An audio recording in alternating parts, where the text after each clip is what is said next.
Good evening, everyone. Today is Monday, January 22nd, 2024. This is meeting number 2-24. I'd like to entertain a motion to convene into open session to vote pursuant to Section 305B7 of the General Provision Article of Annotated Code of Maryland, to consult with counsel to obtain legal advice regarding the city's ex parte communications and the city's boards and commissions. So moved. Do I have a second? Second. It's been moved and seconded. All those in favor, please raise your hand or say aye. Aye. Wonderful. It's unanimous. Thank you. We'll be right back.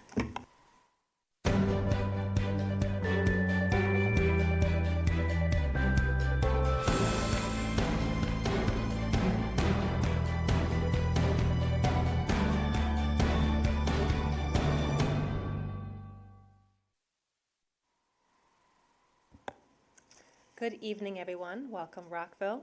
Today is January 22nd, 2024, and we will begin meeting number 2-24.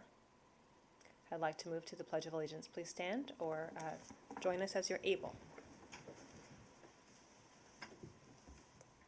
I pledge allegiance to the flag of the United States of America and to the republic for which it stands, one nation, under God, indivisible, with liberty and justice for all.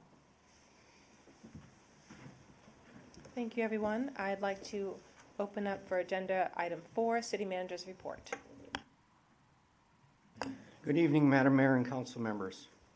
As you can see outside, winter is in full swing, and we want to remind property owners that they are expected to clear sidewalks within 24 to 72 hours of the last snowfall.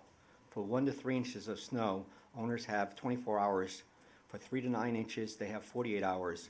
And for more than 10 inches, they must clear the sidewalks adjacent to their property within 72 hours after last snowfall. City crews coordinate road clearing depending on the severity of the storm, and accessible ramps, sidewalk, and pathways on publicly owned property are cleared by crews from city departments. We want to give a big shout out to our hardworking Public Works and Recreation Park staff who diligently executed storm response plans around the clock to handle the recent weather events. We commend them for their dedicated service to the Rockville community. Phase 1 of citywide streetlight replacement began last November and is expected to be completed mid-year or summer of 2024 with the replacement of approximately 2,000 Cobra head fixtures. These are found on arterial roads with higher traffic volumes. Conversions of fixtures on neighborhood streets will follow in a later phase. The project is partly funded by a $675,000 grant from the Maryland Energy Administration and from PEPCO's Empower Maryland rebates. The project supports energy efficiency efforts that are part of Rockville's Climate Action Plan. The Rockville Weed Warriors MLK Day Service Project at Redgate Park in Arboretum was postponed. Anyone interested can join in the new dates on February 3rd or March 2nd. Register and find more information on the city's website. Search Rockville Weed Warriors. Note that MCPS SSL hours are available for participating students. Congratulations are in order for our finance team. For the 33rd year in a row, they have earned the Certificate of Achievement for Excellence in Financial Reporting Award for fiscal year 2022 from the Finance Officers Association. GFOA evaluates the reports for information they present, reader appeal, understandability, distribution, and other elements. Documents produced by the city's finance department include the operating budget and capital improvements program, an annual comprehensive financial report, and a popular annual financial report. We are grateful for the dedicated service of our Chief Financial Officer and Director of Finance, Stacy Webster, and her staff. And finally, the City of Rockville Board of Supervisors election will host 2 post-election forums to discuss Rockville's 2023 vote-by-mail election. Forums will be held in the Mayor and Council chambers at City Hall from 7 p.m. to 9 p.m. Thursday, January 25th, and from 10 a.m. to noon on Saturday, February 24th. Thank you, and this concludes my report for the evening. Thank you. I will extend my thanks to staff for all the work to clear 2 storms. We didn't have that much snow the last 2 to 3 years, and you had a lot to do in a short period of time, so we really appreciate all the work. And I also know that staff worked on the holiday, a day of action, but we really appreciate all of their efforts to make sure that our city streets are safe. I also just wanted to note, if folks do need help with snow removal, if you are a senior or someone with a disability, you can go to snow removal at City of Rockville and learn how to sign up online to get help, or you can also volunteer to help so that you have a list of people who around the city who would like some support. I would be remiss if I didn't take the time to also just note that we are actively collecting responses to our budget survey. We are trying to hit record numbers, and we request your help with that. It is in multiple languages, and it takes just about 5 minutes. But it's really important that you tell us what you want us to fund, not fund, what services you value. It's your opportunity to help shape what we do. Any other questions on the city manager's report? Comments? Thank you. Thank you, Mr. Simino. All right, so moving on, we have some appointments to the boards and commissions, and we have a few people up. Will anyone make a motion? So the first is the Financial Advisory Board, Gary Correll, reappointment to serve a 3-year term until January 1st, 2027. I will move Gary Correll to a reappointment to serve a 3-year term until January 1st, 2027 to the Financial Advisory Board. Second. Thank you. It's been moved and seconded. All those in favor, please say aye. Aye. Thank you very much. It is unanimous. Please stand, if you're possible. Thank you for being here with us. Next, we have 2 appointments to Landlord-Tenant Affairs Commission. Joseph Terrell, reappointment to serve a 3-year term until October 1st, 2027, and Mitchell Shapiro, reappointment to serve a 3-year term until August 1st, 2027. I'll entertain a motion to approve. Madam Mayor, I make a motion to approve Joseph Terrell and Mitchell Shapiro to a 3-year term until August, I'm sorry, let me just do 2 motions. I make a We motion. can do it together. Oh, I can. Just say the dates. No, I'm lost now. I'll do 2 motions. I will make a motion to approve Joseph Terrell to the commission for a 3-year term until October 1st, 2027. Thank you. All those in favor, please say aye. Aye. Thank you. All right, now my second one. Yes. I will make a motion to approve Mitchell Shapiro to a 3-year term until August 1st, 2027 to the Landlord-Tenant Affairs Commission. It's been moved and seconded. All those in favor, please say aye. Thank you. Thank you, Mr. Terrell and Mitchell Shapiro. Next, we have an appointment by the Stacy Gold to the Human Services Advisory Commission to serve a 3-year term until July 1st, 2027. Yes, Ms. Fulton?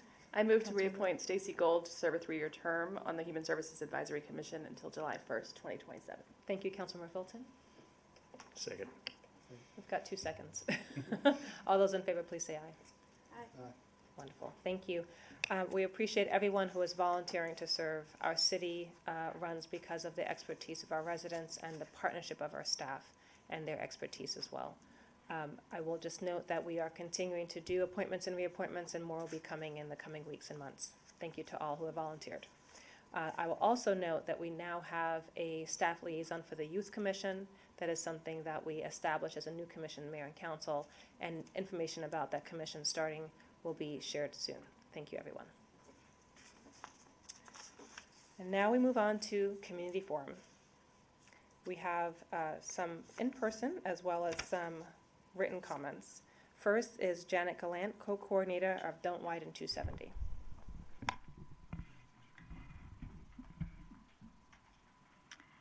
I'm Janet Gallant, co-coordinator along with Sally Stoves of don'twiden270.org.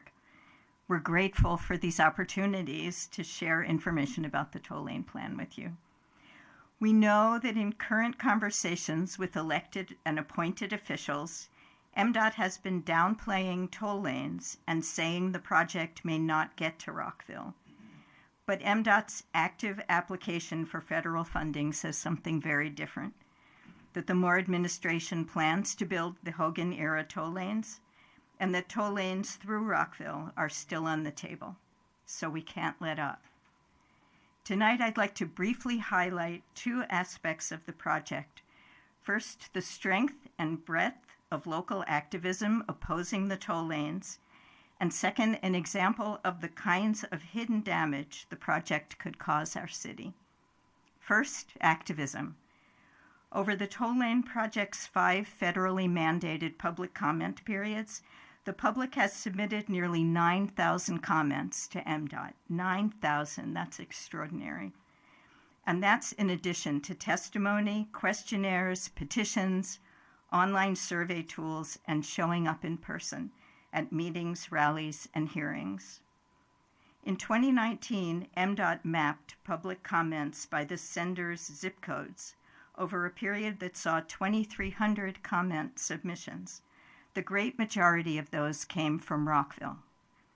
MDOT no longer shares zip code information, but we and MDOT know that Rockville is a center of activism on this issue. The second thing I'd like to highlight is the way MDOT's thousands of pages of toll lane documentation obscure the grinding, costly, everyday collateral damage the project would do to our city beyond the big things related to construction and public health and inequity. One small example, Section 3.1.4 of the project's final environmental impact statement refers to a new toll lane-only interchange to be built at Wooten Parkway. And the benefit of that interchange's, quote, relative proximity to the Twin Brook Metro Station. Now, the Twin Brook Metro Station is 2.9 miles from the proposed Wooten Parkway interchange. Vehicles would have to exit the toll lanes and navigate 2.9 miles on congested city streets. It would be on the city of Rockville to accommodate the extra traffic, maintain those local streets, and mitigate collateral harm to neighborhoods, businesses, pedestrians, bikers, and the local environment. And all for no benefit for the vast majority of people. Don'tWiden270.org and our broad coalition of advocacy groups will support the city of Rockville in all your continuing efforts to oppose this harmful project. We thank you for all you do. Thank you very much. Next, we have Jack Kelly from the Financial Advisory Board. Madam Mayor, members of the council, good evening. I have had the privilege of being able to run into several of you at private events since the election to congratulate you, but those who I haven't been able to, let me congratulate you now. It's really good to see you all up there. When I think back on your predecessors, one of the things that some of us suspected was that there was a secret club that they all belonged to, and we call it the Triple M Club. It's the Monday Midnight Meeting Club. And I'm happy to say that y'all don't qualify yet. I mean, as I look back on it, you guys are really getting your business done in a very responsible and quick way, and so thank you for that. The main reason I wanted to come up here, though, is to express a concern that I have, which has to do with how boards and commissions' comments are handled in the agenda items that come before you. I've been on the Financial Advisory Board for just about 10 years, and our experience on our board is that we pretty much have always had a free hand to give you whatever comments we felt were deserved on the agenda items that presented our work to you. And this year, for the first time, we were told that city staff was supposed to have the responsibility for doing that. And first of all, I was surprised, and secondly, quite honestly, I felt disrespected because, and I served with 2 of y'all on a commission, and we put in lots of hours of volunteer time, our own personal time, to help the city in whatever ways we can. And the idea that we cannot express our views directly to the city, directly to you in the work that we do I find it troubling.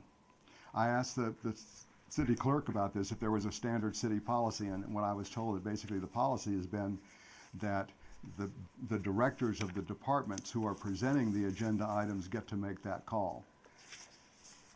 I think this is something that's worth your attention because, frankly, what you said earlier and what has been a tradition with mayors and councils before is that, volunteers are respected in the work that they do.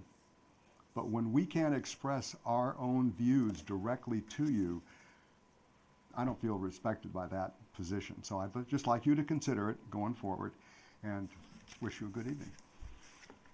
Thank you very much. Is there anyone else who would like to speak before Mayor and Council? Thank you. I will note that there are 2 written comments related to Montgomery County Department of Transportation, as well as parking and visibility concerns. I can say that at least one of those staff has followed up directly. So thank you very much for coming in person and submitting your comments in writing. Now we will have a presentation by the Montgomery County Department of Transportation on MD 355 Bus Rapid Transit. You'll hear a couple of acronyms probably during the presentation, so I just wanted to say them. BRT is the Bus Rapid Transit, and the Montgomery County Department of Transportation is MCDOT. Thank you. Madam Mayor and council members, I just wanted to remind people I'm going to put their time allocated in the front of the clock if they'll all be mindful of the presentations tonight. Thank you. The presentation will be about 20 minutes, but then we'd love to have time to talk with you and ask questions if that's okay. Definitely. Thank you. Good evening, Madam Mayor and Council. My name is Ahmed Al-Shafi. I'm the Chief of the Traffic and Transportation Division. As you mentioned, we have Montgomery County Department of Transportation presenting tonight the MD 355 Bus Rapid Transit, the BRT, and they will also provide a quick update on the Veers Mill BRT and the Great Seneca Transit Network. With that, I'd like to present Ms. Zuli Berardad, the BRT Project Executive, and Corey Pitts, the BRT Implementation Manager. Thank you, Mr. Ashrafi, and welcome, Mr. Pitts and Zuli Berardad. Thank you, Madam Mayor and council members. Go to the next slide, Ahmed. So quickly want to give you an update on the 355 project as well as Veers Mill and Great Seneca Transit Network. Just a quick overview of the purpose of the 355 BRT project for any of you that aren't that familiar with it. The purpose is to provide a new transit service with greater travel speed and frequency and reliability along the Maryland 355 corridor that will help with the following. And there are a number of goals that we're trying to achieve. We're trying to improve connectivity, multimodal integration, attract new riders, as well as better serve the existing riding public along the corridor, improve safety, support master plan growth both in the cities as well as the county, and improve safety along the corridor. So the project itself is 24 miles, traveling from Bethesda all the way up to Clarksburg. It includes 30 stations in total.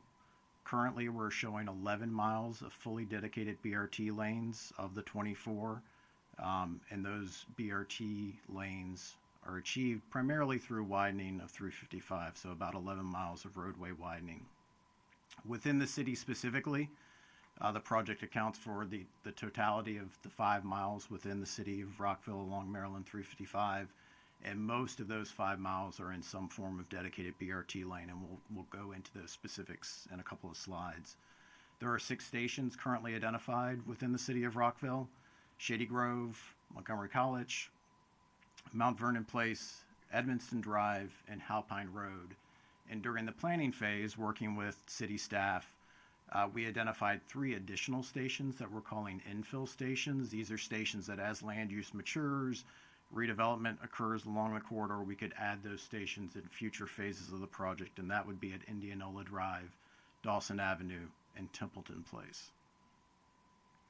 And so I'm going to turn it over to Zuli, our project executive, to talk a little bit about the specifics of the status of the project. All right, thank you, Corey. So project status, the county has completed 35% design, which we have shared with the City of Rockville staff as well, and we got comments on that. We are also finalizing the environmental documentation, NEPA, which we are expecting to submit to for approval by the end of 2024 and get approval in early 2025. as you all know, this is a federally funded project, so we are regularly coordinating with the FTA, and we anticipate entry into project development in spring 2024. So the project development is the first step into the CIG FTA grant. So that's the first step where we apply to get into the FTA grant, and then we get approval Ma'am, to do can it. I ask you to speak into the mic? 'Cause Oh, Dr. sorry, you Miles can't hear will me? Be Okay. able to hear you or those online. All right. Is this better? Yes. Okay, thank you.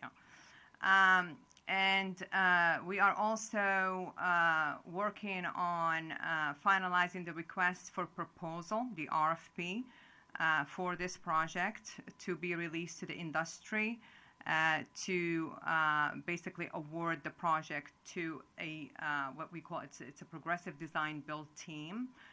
So this project will be delivered using a progressive design build delivery method, which, in summary, what it means is that the owner brings in the contractor and the engineer, the designer, at an early stage and work with them to advance the design and to negotiate a guaranteed maximum price to build the job.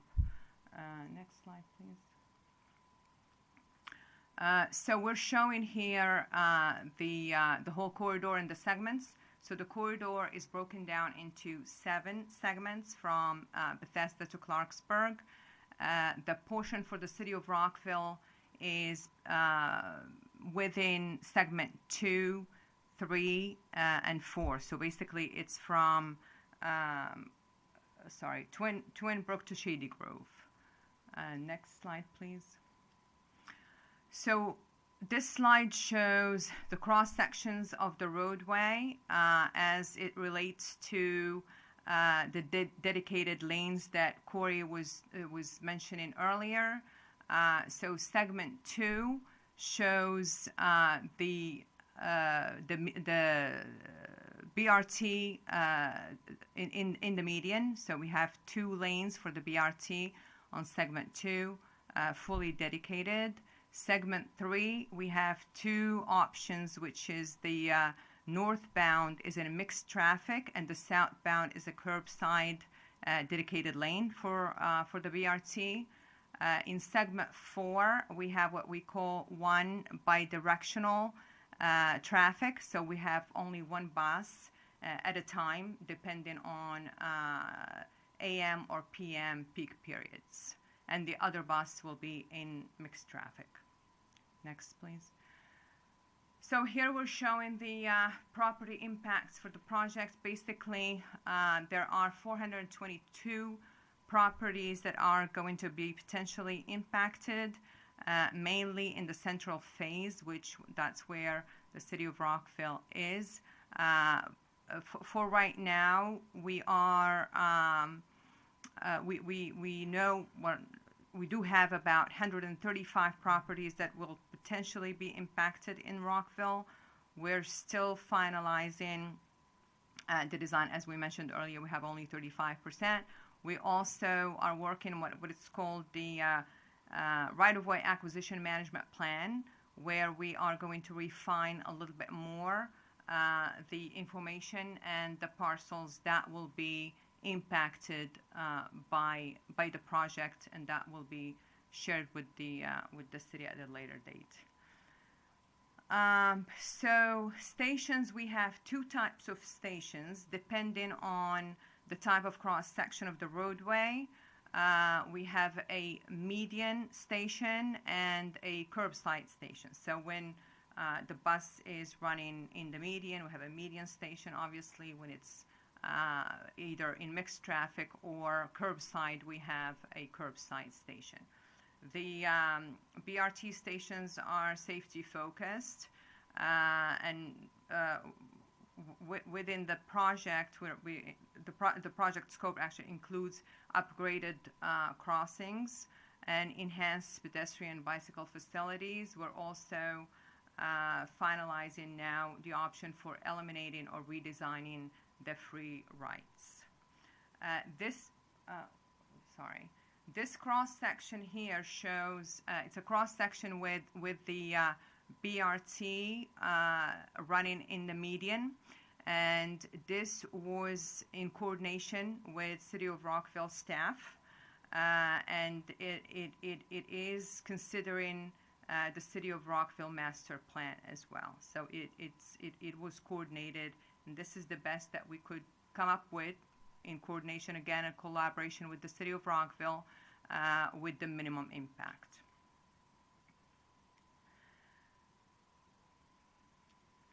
So in terms of stakeholder outreach and public engagement, we've had numerous meetings with both city staff for Rockville and Gaithersburg, given that the project goes through both of their jurisdictions, Metro, the Highway Administration, as well as the Federal Transit Administration. We have a corridor advisory committee that has been that was implemented at the outset of the project, and to date we've met with that committee 17 times. It includes members of the city as well as the county, and then we've held over 40 public open houses and community meetings throughout the current iteration of the project. We plan to continue to meet with both the Corridor Advisory Committee and the public at large as the project moves into the next phase of design. In terms of specifics with city staff, so as Zuli mentioned, we shared the 35% design with city staff when that portion of the project was completed and received comments in early 2023.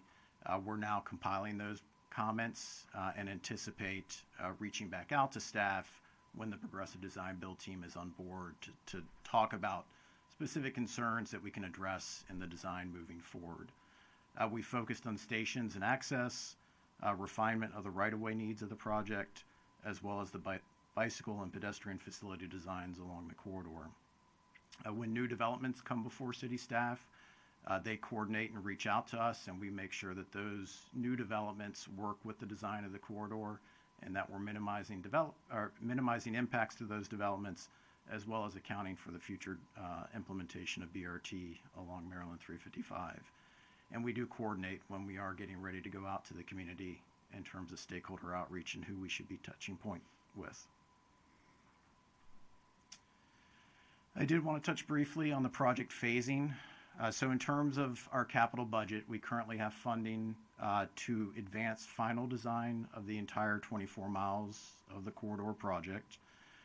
The current budget only includes funding for construction of what we're calling the central phase of the project, and this is the phase of the project roughly from Montgomery College in Rockville to Montgomery College in Germantown. And so during the last CIP cycle back in fiscal year 24, we identified this phase as the first phase to move forward given the lack of the red line paralleling the corridor and just the needs of the corridor in terms of transit. In terms of project schedule, we've been working, since inception of the project back in 2015 through completion of preliminary engineering recently in 2023. As Zuli noted, we are working through the environmental documentation and anticipate to wrap that up hopefully early next year.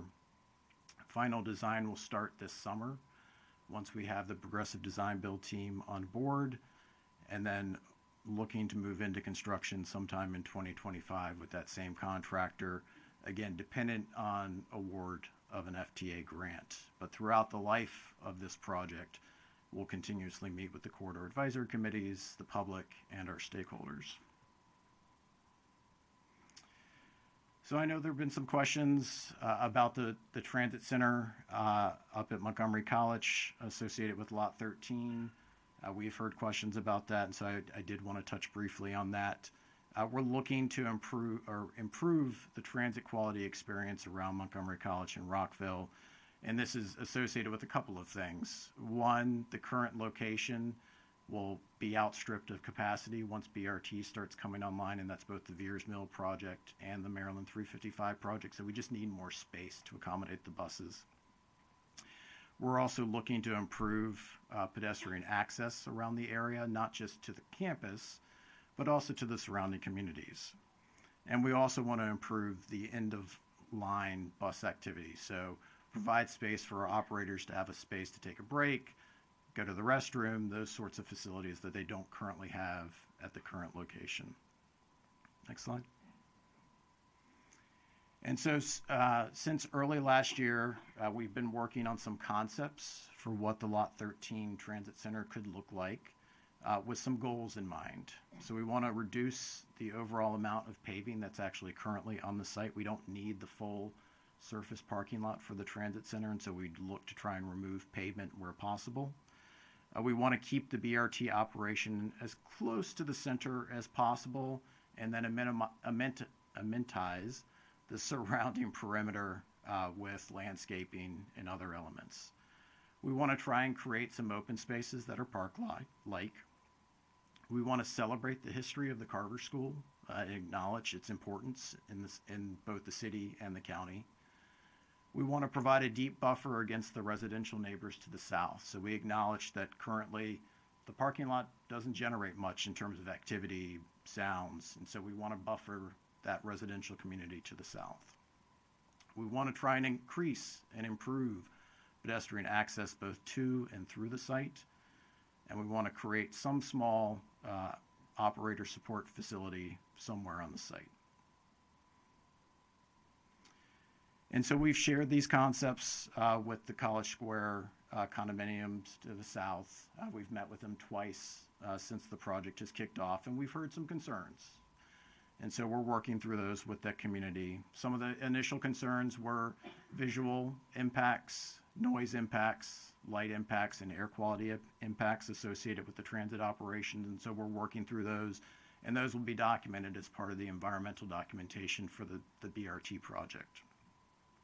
There's a general desire on the community's part to move that operation as far north and east within the site as possible. And so we're actually going back and looking at those concepts and seeing how we can shift around the various aspects of the site and try and meet those needs. There were some general concerns about secondary impacts, public use, some concerns about past demonstrations that have occurred on the site and how we could mitigate those in the future, concerns about trespassing, crime, and loitering. There's a desire to maintain and reinforce their current boundary, and so we're looking at what sorts of design features we can do, both using green features as well as hardscape features to provide that buffer. But we have heard some positive statements out of the community, some statements of support for this effort to take what is currently just asphalt and turn it into more of a feature and an amenity for the community. So where do we go from here? So like I said, we're working through concept design and refinement now. We hope to wrap that up sometime this spring, assuming that we can find a common ground between us, public schools, and the college in the city. Once we have a concept, we would like to move that concept through preliminary engineering. We would hope to wrap that up by summer of this year. At this point in time, there is no funding identified for final design and construction of the site, but we're continuously looking at avenues to fund the remaining phases of the project. Assuming that we could find funding, you can see a potential schedule there, about a year's worth of final design and permitting, another year for federal funding and grant applications, about a year's worth of construction. So about a 3-year time frame from the next round of funding to move the project forward from the completion of preliminary engineering. So. Okay. So we're just going to talk a little bit about Veers Mill BRT project as well, and just a brief overview. So the Veers Mill BRT project is about 7.6 mile corridor. 1.5 miles are along MD 355 and 6 miles are on MD 586 Veers Mill, with 12 proposed BRT stations and connections to both branches of the Metro Red Line. The project provides faster, frequent, and more reliable service. The corridor also features dedicated BRT lanes, so it's about 32% of the alignment is dedicated lanes. Near level boarding stations, queue jump and transit signal priority, are features of the corridor. And short headways, it's between 6 to 10 minutes headway during peak hours. The project also includes safety and access improvements. And we just wanted to mention that within the city of Rockville, the corridor is between Montgomery College and Twin Brook Parkway, so it's about 30% of the corridor. Next slide, please. Project schedule. The final design is underway right now. We have completed 65% design. This project is delivered under what's called the CMAR. It's a little bit similar to what we explained earlier for progressive design build, except that the designer actually works for the owner, but it's the same concept. We're expecting final design by the end of summer 2024. We can start right-of-way acquisition and utility relocation sometimes this year. We're thinking maybe summer. And then construction will start in 2025, right after we are granted the FTA Small Start Grant Agreement, which we are anticipating fall of 2025. Construction will be completed in 2027, and of course, the service will open sometimes in 2027.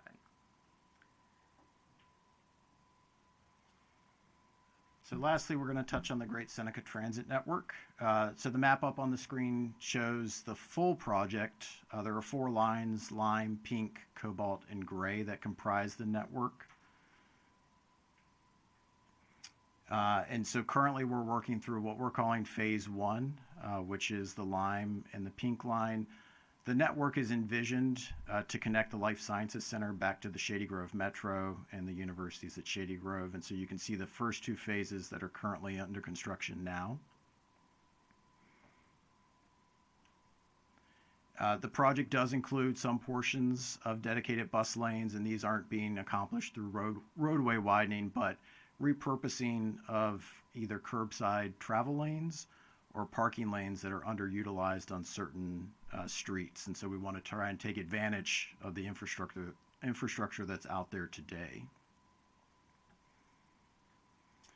In terms of project timeline, we had a ground painting, not a groundbreaking event, in late October of last year, and construction started shortly thereafter, and we anticipate that to continue through this summer, and Ride-On looks to implement the service in fall of this year.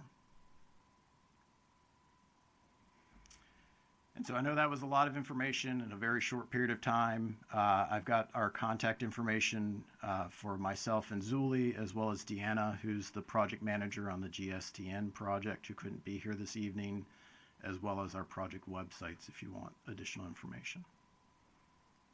And with that, we're happy to answer any questions. Thank you very much. I will also commend your timeliness. We appreciate how much you delivered within the time frame you did. And also just want to thank you for your work to improve mass transit. I think that's something that we've been talking about, several of us who want to see and look at it as part of our equity issue and supporting people getting to work and around the city, as well as our climate action goals. I did want to ask a very brief question. So the presentation is not in the brief book. I know that some of us got emails of it, but I would really like our commissions, our residents, to be able to see the presentation that we have. Would it be possible to add it to the brief book? Sure. Thank you. Yes. Thank you very much. I appreciate that. All right, I will hold my questions and let my colleagues begin. Anyone want to start? Questions? I have a question, Madam Mayor. Councilmember Valeri. I'll go ahead and start. Thank you so much for giving this presentation. I think it's terrific. I was a council member who had asked to have the Beers Mill BRT, that component of the original presentation fleshed out a little bit. We are, except for Councilmember Miles, we are all pretty much new to mayor and council, and of course our mayor. So it seemed a little bit like we weren't getting the full picture. So if there is additional, I understand where it is now in the process, but it would be helpful, again, for a refresher for everybody, but also for the community to have a little bit fuller picture of the Veers Mill, especially the stations and the implementation and what you're looking at. Because I actually live, I live right off of Veers Mill. This is a very personal, but also I know how excited people are for it as well, both on the 355 and the 586 aspects of it. And I think that it's going to be terrific. I have a question in here. Two questions. One, what sort of ongoing outreach? And by outreach, I mean actual, not passive but active engagement of the community, because I haven't seen any personally within the city of Rockville limits from the county on the Veers Mill BRT. So just to be super clear. So there's that. Same on 355. And then my second question is, at the point, I keep calling it the mixing bowl. I'm going to make it like catch on at some point, where 355 and 586 mix right at St. Mary's.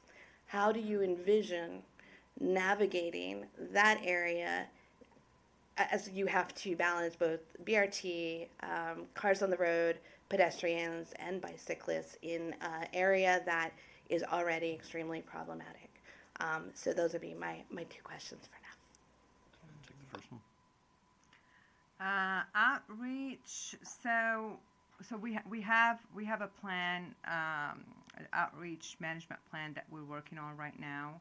So the next outreach we're going to have will be, I think it's either March or April. So we're still thinking about what's the best way to do it, because we have tried to engage, the community and, which we have done for 355 as well. But we're trying to come up with some innovative ideas to actually engage the community. So it's the plan is there. We don't know exactly how we're going to do it, but it is going to be in March this year. That's the next one. Sorry, I don't have Yeah, no, and exact details for you, but I can that's totally the appreciate that. plan. I'm just bringing forward to you, even before I got elected, I was a pretty tuned in individual, and I haven't seen anything in at least 5 years. At least 5 years, and I live on Midway. So I just wanted we did get something in Halloween. Mm-mm. Yeah. No. Okay. So they're just, I think it's just about multi-channel communication, right? And utilizing every single tool possible. So Right. I think that that's super important. So yeah, I just wanted to push back, because there's a lot of misinformation out there still in the community about what BRT will do, especially for there's a large spans of Veers Mill. I grew up actually on Newport Mill Road, so I know Veers Mill really well. There's long spans of Veers Mill where people live on those roads, on Veers Mill, like it is their access road, and there's a lot of misinformation about what will or will not occur to the homes, and so the quicker that you can get into the community and engage with people, I think the better, because I think the BRT is going to be fantastic. But the quicker you can do that, I think it's better for everybody. Yeah, and in terms of what you just mentioned, residences, right? So that is actually also our next step in the plan, is to start reaching out to the residences that will. There is no full take on this project. It's all temporary easements and temporary. So we are next step also is to start reaching out to the residence owners and start talking to them about the plan and what's really going to happen, as you mentioned. I see Councilmember Fulton. I just wanted to chime on that really quickly to note that I have heard people, particularly on Veers Mill, where there were some rumors about houses being taken, and I think In the presentation, there's a note about, it's on 355, but properties affected, and so I do agree that it will be helpful just to clarify what is meant by that and to help set and allay any fears and expectations on the communication process. The city in the past, when working with the county, we have created dedicated pages that link back to the county's resources. I'm thinking this project is big enough and there's a lot of communities that may be interested in this topic. Just a couple weeks ago, Councilmember Fulton and I got some questions about whether there's a bus depot, and it's not, right? So I just think that it is important to get out the information about what this will be and what it will not be, and then maybe we can also note what are the dates for input so that people can weigh in and share their feedback. So I'll just note that. Thank you, Councilman Fulton. Thank you. Also, thank you for the presentation. I am excited about enhanced and more mass transit for our community. Since my colleagues said where they lived, I will say I lived in the College Square community the last time that there was a real proposed use for that space. So I remember the concerns and I understand why they're coming up now. So for, there was reference in the presentation about end-of-line facilities, layover space. Maybe you can talk about how is this not a bus depot? I understand that it's not, but a little bit more about the distinctions there. Sure. So I've heard all of the past stories as we've talked with public schools. So there will be no storage of vehicles overnight, no maintenance of vehicles on the site. It's just a transit center. So operations will occur there to facilitate transfers between BRT and other local bus lines, bicycle connections, other multimodal connections. The support facilities I talk about are facilities for our operators. Oftentimes they have very limited time to deal with things like take a restroom break or grab a quick bite to eat. And so we're talking very small space to provide a restroom that they can quickly hop off the bus, go to the restroom, get back on their route, and continue on their way, and same with meals. And so, again, no storage of vehicles on the site. That'll happen at our MTOC facility or other bus depots that we have throughout the county, and no maintenance functions other than maintenance of the facility itself, cleaning, upkeep of the actual transit center, but no vehicle maintenance or anything like that. I appreciate that. Thank you. Last thing, the mayor got to it. I did catch the 135 properties impacted on 355 and just want to co-sign that more information on what we mean by impacted would go a long way in helping people. Sure. So I can say the majority of the impacts are easements along the frontage of the properties that front to 355 or Veers Mill. There are some, at least at this time, potential property displacements that we have identified along the whole 24 miles for the BRT route, and so we're working through those now, and we'll be working very diligently with our progressive design build team to minimize those so that they go either revert to easements or we eliminate them entirely. The goal at the end of the day would be to eliminate as many of these property easements as we need, but recognizing that we're trying to do a lot, not just BRT, but also just trying to upgrade the corridor with better pedestrian facilities and better bicycle facilities and improved crossings and the sort. Sometimes those are unavoidable. I just wanted to pause and see if my colleagues would be open to asking staff to create a page on this project. Yeah. Okay, I'm seeing shaking heads. Is that okay, staff? Thank you very much. Yeah, sure. The county has several pages, website pages. We can add in our city website page a link to all of them and provide some more information about all of those city projects. Perfect, and I know that there is a lot on the BRT and it can be overwhelming on the county page, so let's include things like this presentation on where the impacts are in Rockville, as well as upcoming meeting dates so that people know how to engage, if that's okay. Thank you very much, Ms. El-Shafi. Councilmember Valeri. I just realized my mixing bowl question got skipped. So, and I only mention this because it is so problematic and it's a really dangerous intersection anyways. And from I'm very excited about the possibilities of making both Veers Mill and 355 safer for everybody. But yeah, this is just circling back on that. Sure. So with the Veers Mill project, we aren't doing much in the way of the buses traveling through the intersection to get on 355. As part of the 355 project, we are looking to do a more dramatic transformation.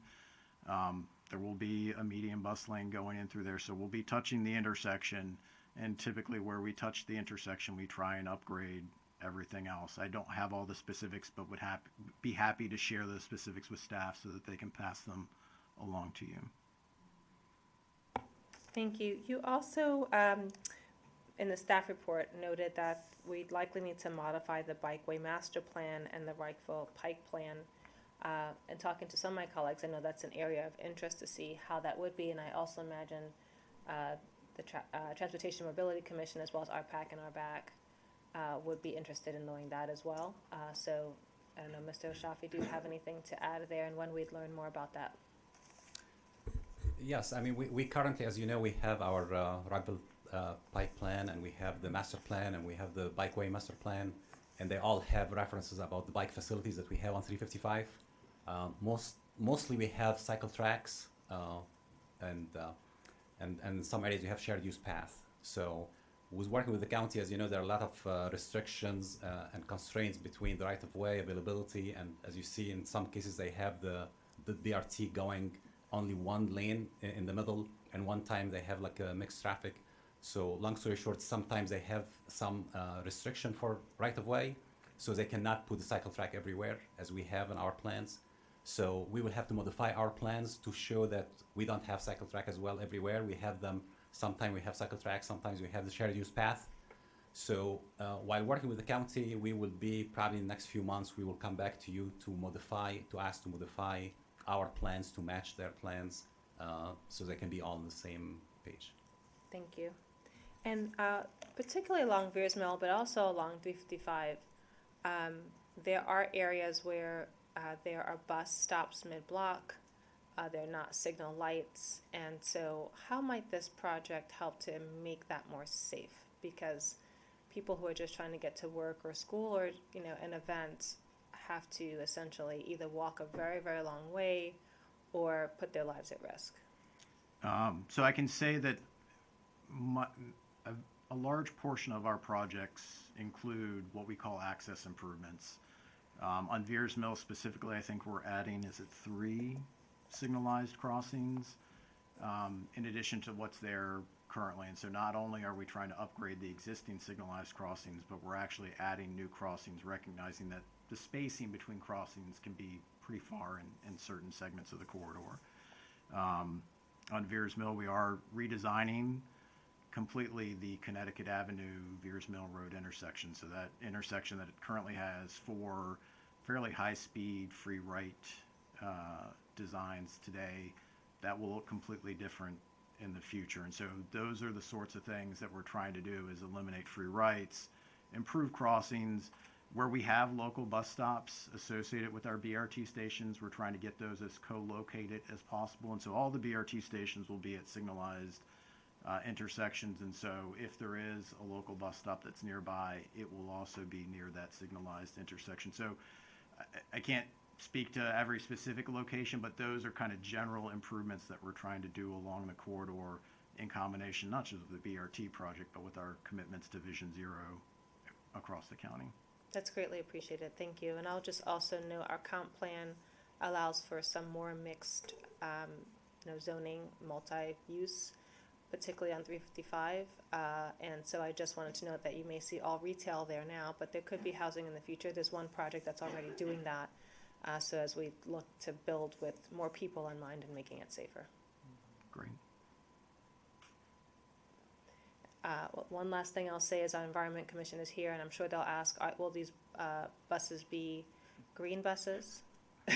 The county executive has told us that we're no longer allowed to purchase any more combustion engine buses. So all the buses going forward from this point will either be some combination of battery electric or hydrogen fuel cell. The county was actually recently awarded a low and no emissions grant from the federal government to purchase the county's first 13 hydrogen fuel cell buses, and actually put the first hydrogen generation facility on the East Coast at our MTOC facility. So we're trying to move forward as quickly as the technology will meet us. Thank you very much. And Councilmember Valeri. I'll be quick, but I would be remiss first for Mr. El Shafi. It's very hard not to say your first name. Can we get what previous mayor and council, like all the background and some of the design for Beers Mill.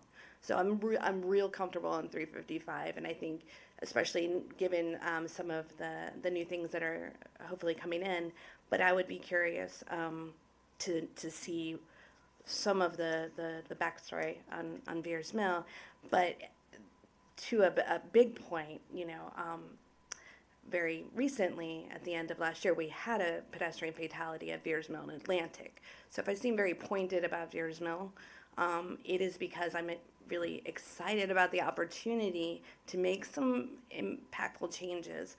And I hear it for the rest of Veers Mill, and I know how bad Veers Mill, Connecticut is. That is a mess and very close to where I grew up. But I am hopeful that we see that sort of big changes and some just thinking outside the box to make the rest of Ayers Mill, in particular through Rockville, be as seamless as of an experience for anyone on Beers Mill. So you don't know, oh, now we're at the City of Rockville line, right? And all of a sudden things change.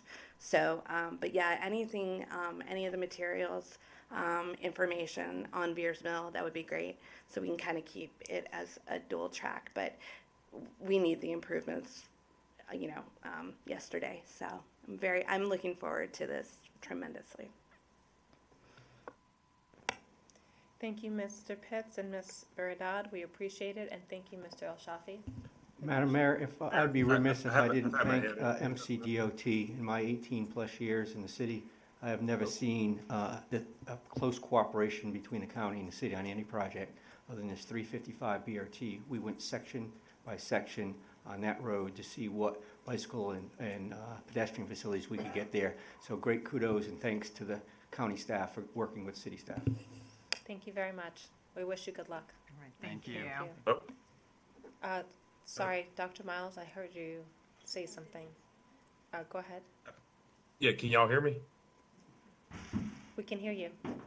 Okay, yeah, I'd have my hand up as soon as they finish. Essentially, two quick questions. One, on slide 7, segment 3, having a bus use a mixed traffic lane seems to be inconsistent with the notion of rapid. Can y'all clarify why that's an option? It's really just due to constraints along that stretch of the corridor. That's really I would guess, classified as kind of the town center portion of the corridor. And so we're pinned in against the Metro Rail on the east side, and obviously all the new development that's been going in on both sides of the road, but particularly on the west side. And so it was really the only option was to get kind of one lane in. At least when we studied it in the past, the southbound seemed to be a predominant direction. I know that it probably doesn't seem like it depending on what time of day, but that was how that design ended up. We will be kind of revisiting the design considerations as part of the final design, and so there's possibility that we could find some other options, but that's how the current design got laid out.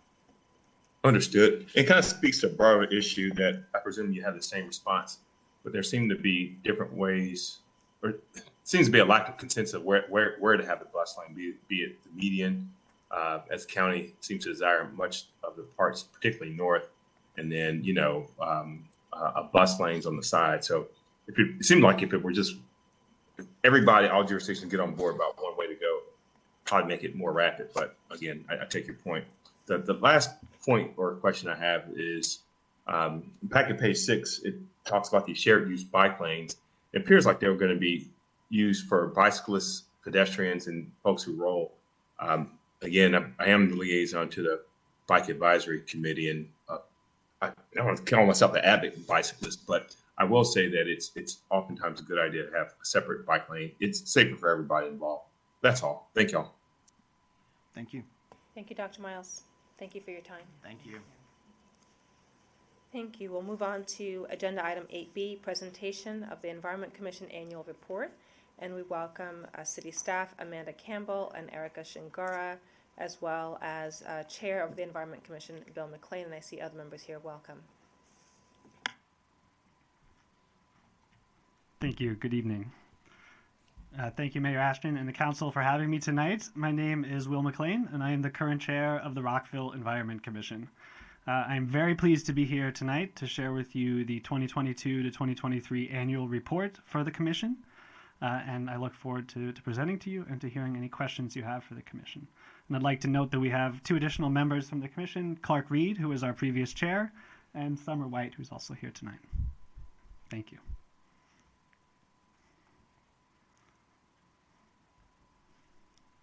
Next slide. Great. So about the commission, we are 9 members appointed by the mayor and council, as we saw earlier for other commissions. We're currently 7. We have 2 vacancies, and we serve as the other commission's 3-year terms. In addition to the 7 members we currently have, we have a large number of volunteers in our subcommittees. The 3 subcommittees we currently have are the Energy Committee, which is chaired by Clark Reed, and the Climate Action Committee, which is liaised by Summer White, and the Watersheds Committee, which is chaired by Ted Stouderman. In 2022 and 2023, we had 1,600 volunteer hours associated with the Rockville Environment Commission. We were active in the community, we're active in outreach, and we're active in advising and supporting the mayor and council and the city and staff in a very broad range of environmental policies. I think any of us who are here today could talk for much longer than the time we have allotted about everything we have accomplished and hope to accomplish. So I'm going to try to keep it focused. You have hopefully the materials with you in your packet, so I encourage you to look through them when you have a chance for the stuff we aren't able to get to tonight. Thank you. And next slide. The commission was created in 2002, and its goal was, as other commissions, to provide advice, citizen science expert opinion, and assistance in the design and implementation of environmental policies in the city, and to support the mayor and council in that initiative. We conduct education and outreach. We do volunteer events.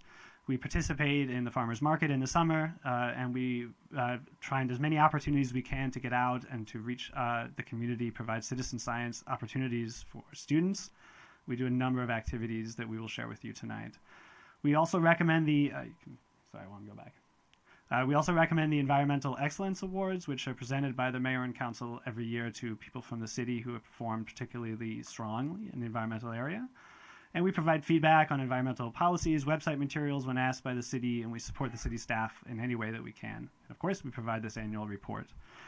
When the commission was initially created, it was asked to develop and assist in the creation of a sustainable community framework. We are very happy to report that in 2022, January 2022, we did achieve this with the Climate Action Plan, which was adopted by Mayor and Council of Rockville, which was a huge accomplishment. Now go to the next slide. Thank you. So we supported as best we can in any way that we could in the early stages of this process to get the Climate Action Plan through, to make sure that it was fully fleshed out and accounted for the very wide range of issues that address the city from climate change. We provided feedback on the nitty-gritty. We had the Climate Action Committee was deeply involved in looking at every possible action item and helping the city staff move those items into the right categories and identify for the best priority. And we provided a significant amount of public outreach and implementation. We hosted opportunities for the public to come to our meetings and to hear additional information about the Climate Action Plan as it was being developed and after it was approved by the mayor and council. And you may all be familiar with the Climate Action Plan. I certainly hope that you are. I know that many of you are new, but you've been part of the city, and I'm sure that all of you have seen its implementation. It has 7 categories, 42 actions. The goal is to equitably reduce greenhouse gas emissions and support resiliency in the municipal operations and throughout the entire Rockville community. And I'm not going to get into the nitty-gritty here because that's not what I'm here to do today, but I do encourage you to look through that plan again. Every time you look through it, I think you see something new. That's certainly been our experience. Next slide. We are also doing everything we can to now support the implementation of this plan. I'm not going to also walk through each of these, but I do encourage you to take a chance to look at these programs that are listed here and to be familiar with them. They are great programs offered by the city, and we are doing everything we can to make sure that they are utilized to their max by the city. In fact, I just drove by the food waste and dropped off my compost this afternoon before picking my boys up from school. So we are actively trying to make sure that these are not only being used, but are being expanded and being followed and tracked by the city. Next slide.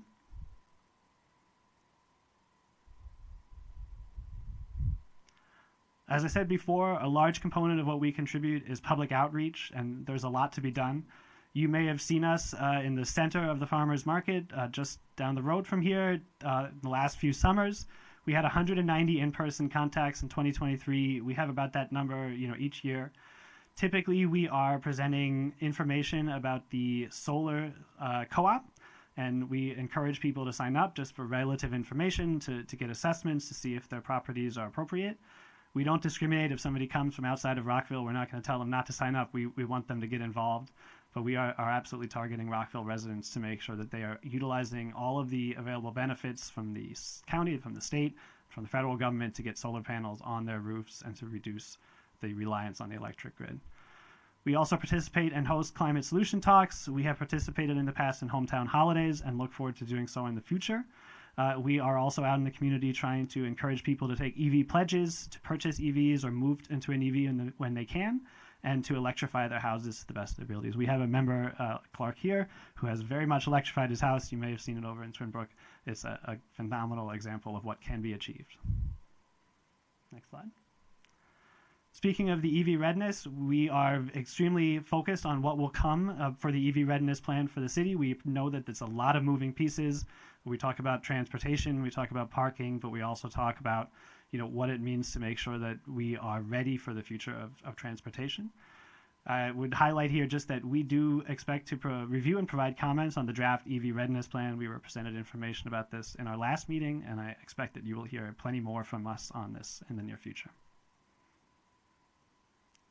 And here's just to highlight again, we frequently in our farmers market encourage people to sign up for the solar co-op, and we have year after year overperformed really and done a great job of getting Rockville residents to sign up to the whole solar co-op, which covers not just this part of Maryland, but it also covers DC and Northern Virginia as well. So it's a very wide area. And again, as I said before, we like to recommend, or we recommend our Environmental Excellence Awards, and we always like looking through the nominations that we receive from the community. We always find phenomenal, interesting people who are working on here. Here are some of the recent rewards that we've given out. 2023, we gave it out to a young student, Rishi Year, and Mark Wright. We had a lot of fun looking through the applications, as we always do. Our Watershed Committee is extremely involved in really active citizen science initiatives. Ted Stouderman has helped lead a large number of stream cleanups, salt testing in a variety of locations. We have 4 locations.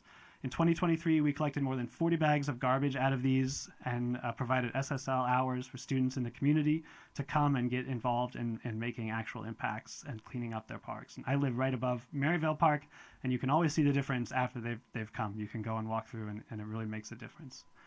We have also, the Watershed Committee has expanded our ongoing citizen science stream salt monitoring.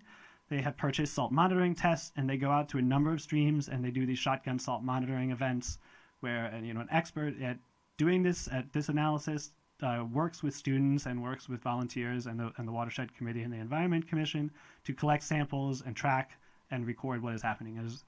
We all appreciate all of the work that has been done by Public Works to get our streets clear, and we always like to keep track of what's happening with salt after those events. And of course, we like to engage with the local community everywhere that we can. Just to highlight this, we will put out regular information about our salt testing and any of our citizen science initiatives. We have a number of additional citizen science initiatives that I'll talk about briefly at the end that we would like to continue to expand. And this salt monitoring is a great example of what we can achieve when we have the resources to do so. We have a number of major accomplishments that we have tied specifically to climate action plan goals. We have achieved in the city and supported the mayor and council any way that we can to get these climate action plans implemented and move forward. Point of sale radon testing, we've supported zoning text amendment on trees in subdivision to be ordinance with native landscape requirements. And I will highlight here, when we talk about trees and tree policy, the Environment Commission has a wide variety of opinions and a wide variety of views. So when we have discussions, it's about native species, it's about erosion and waterways, but it's also about solar panels and future-proofing the roads and our plans to make sure that we are prepared for what type of houses we need to build, what type of energy systems we're going to use. And we always try to think about how those are going to tie together across all of these different, seemingly disparate, but often very connected environmental policy areas. We also regularly provide advice and support in state advocacy and county advocacy work. We pay close attention to policies that are being proposed at both the state and county level, and we make recommendations to mayor and council when we deem it appropriate on where you might be able to voice your opinions and support state policies that would really push forward environmental actions. We have done a number of these, and we've had a lot of success. I think in the last few years, the state legislators had a lot of environmental successes, and we've been really pleased to watch policies that we supported in the past and a couple iterations that didn't get through finally make it through.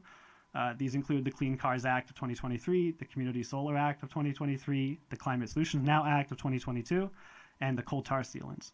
And frequently, when we are looking at policies either at the Rockville level or at state level or county level, we might complete white papers where we do some, additional analysis, or we look at some of the pros and cons and present to you more information about how we view the technical aspects of these policies to play out.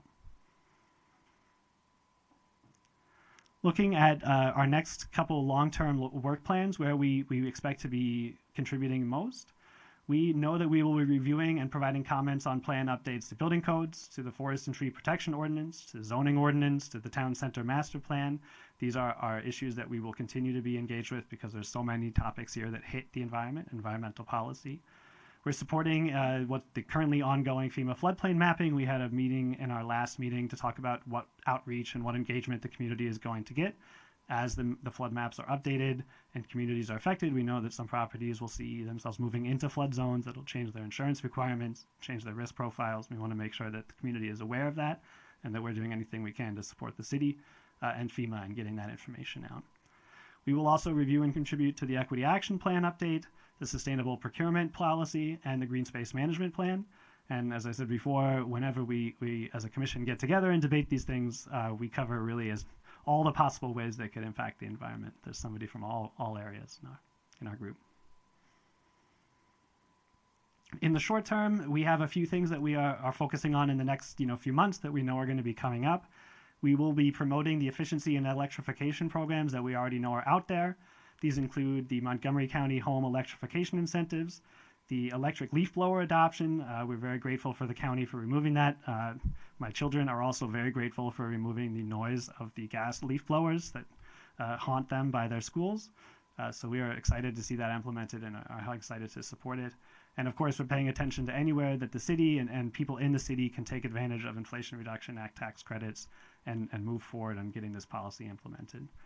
We are promoting, of course, Solar Switch any way that we can. We're going to continue providing stream cleanups and salt monitoring, and we hope to expand that and to make that even more accessible to the public.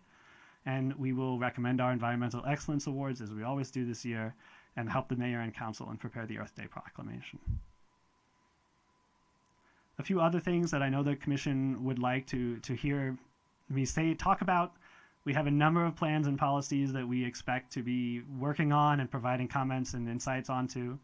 This includes reviewing the Climate Action Plan annual report and recommending metrics for measuring success. A major challenge is that we have, as I said, 7 categories, 42 items. We just need to identify, where we can track implementation, where we can identify the most impact.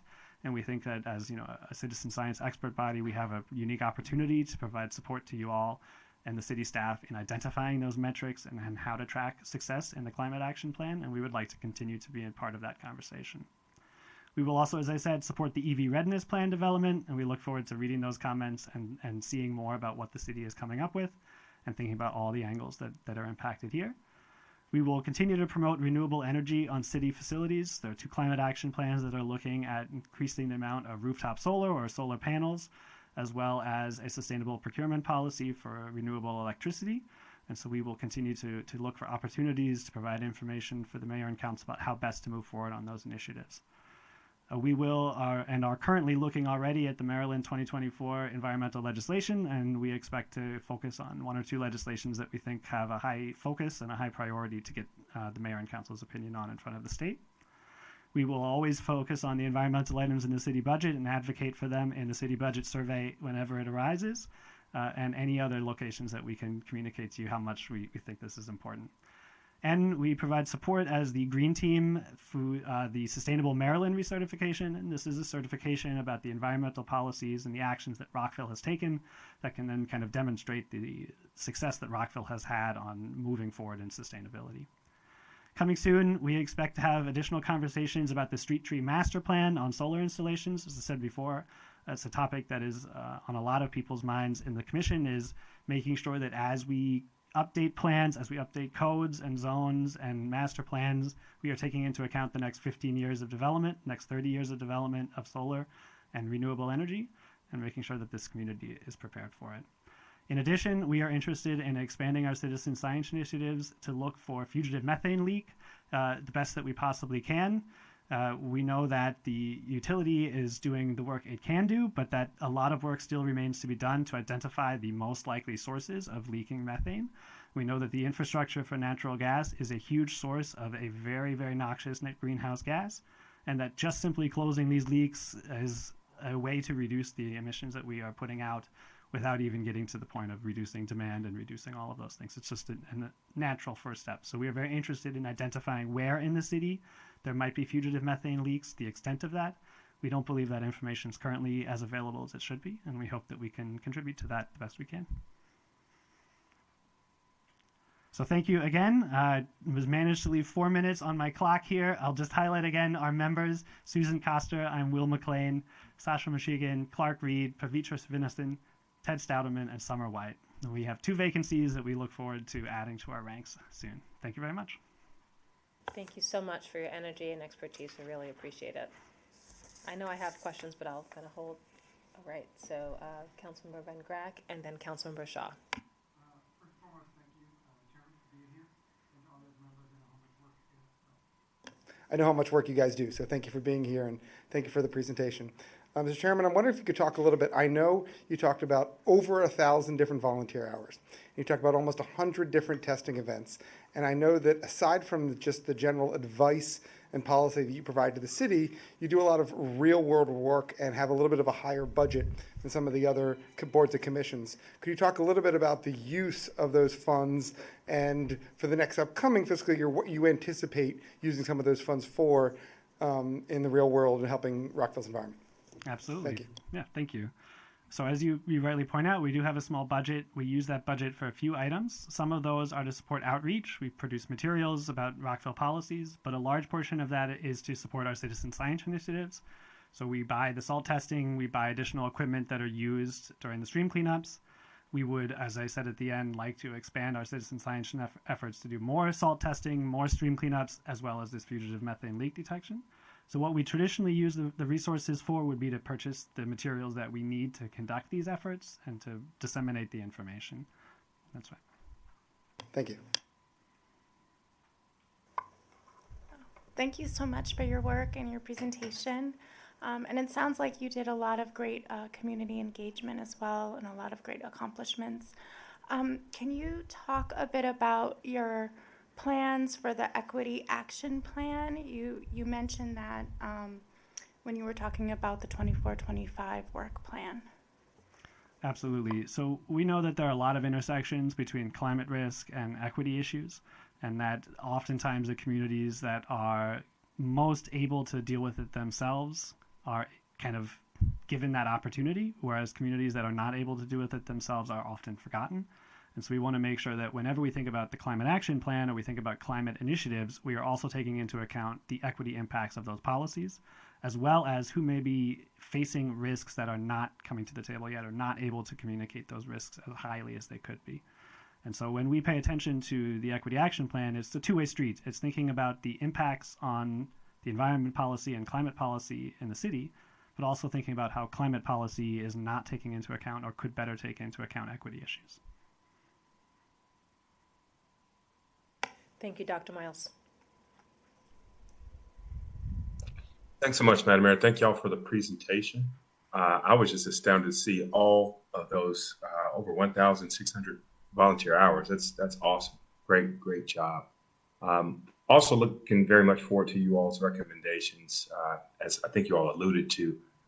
Now that the General Assembly's in session, I think that some of this will come indirectly from an old new business today, but I'm very happy I've kind of been tracking how much of the city budget is spent on climate mitigation and addressing climate change. There's a rough benchmark that some people say of 2%. We actually spend 3% here in Rockville, and that's thanks to your efforts, Environment Commission. So please keep at it. Thank you all so much for all that you all do. That's all. Thank you, and I promise you we absolutely will keep at it. Thank you. I have a few questions. Sure. I know Councilmember Van Grack is the current liaison. I previously served as liaison, very active liaison. I love the work that you all do. It makes a difference for our economy, for our environment, and for the health of our community. So thank you, all of you, for being here. I know you are all experts in your own right in this space, and we're just very thrilled to have you be volunteers for us. Thank you. I have a couple quick ones. Food composting. So this is one that we started last term. We now have 2 drop-off sites. Mike, what are you all thinking about it? There's one at the senior center, and there's one, I believe, at Rockville. We ran out of the composting little buckets immediately, and I know that there's several times that they're overflowing. So what is your thought in terms of the food composting program? And related to that, are you guys interested in talking about collaborating with MCPS as well? Because there's a lot of food that goes to waste there. Absolutely. That's a great question. So I think first off, it's a great example of somewhere where we think we can really see success in metrics and implement it in the climate action plan by tracking the usage of these food waste sites. I think you're absolutely right. We are really pleased to see the demand that is out there for these. I know it took me 2 rounds to get my my compost bin, but I was very glad when we finally got it. And I think we are interested in supporting the city any way to expand this, to make it easier for citizens. I mean, it is difficult that you have to go out and provide that for some citizens, and talk about equity in particular. For some people, it may be a little bit harder to get out there and do this drop-off themselves. So any way that we can support the expansion and making it easier for citizens to divert food. And I would 100% agree with you with MCPS.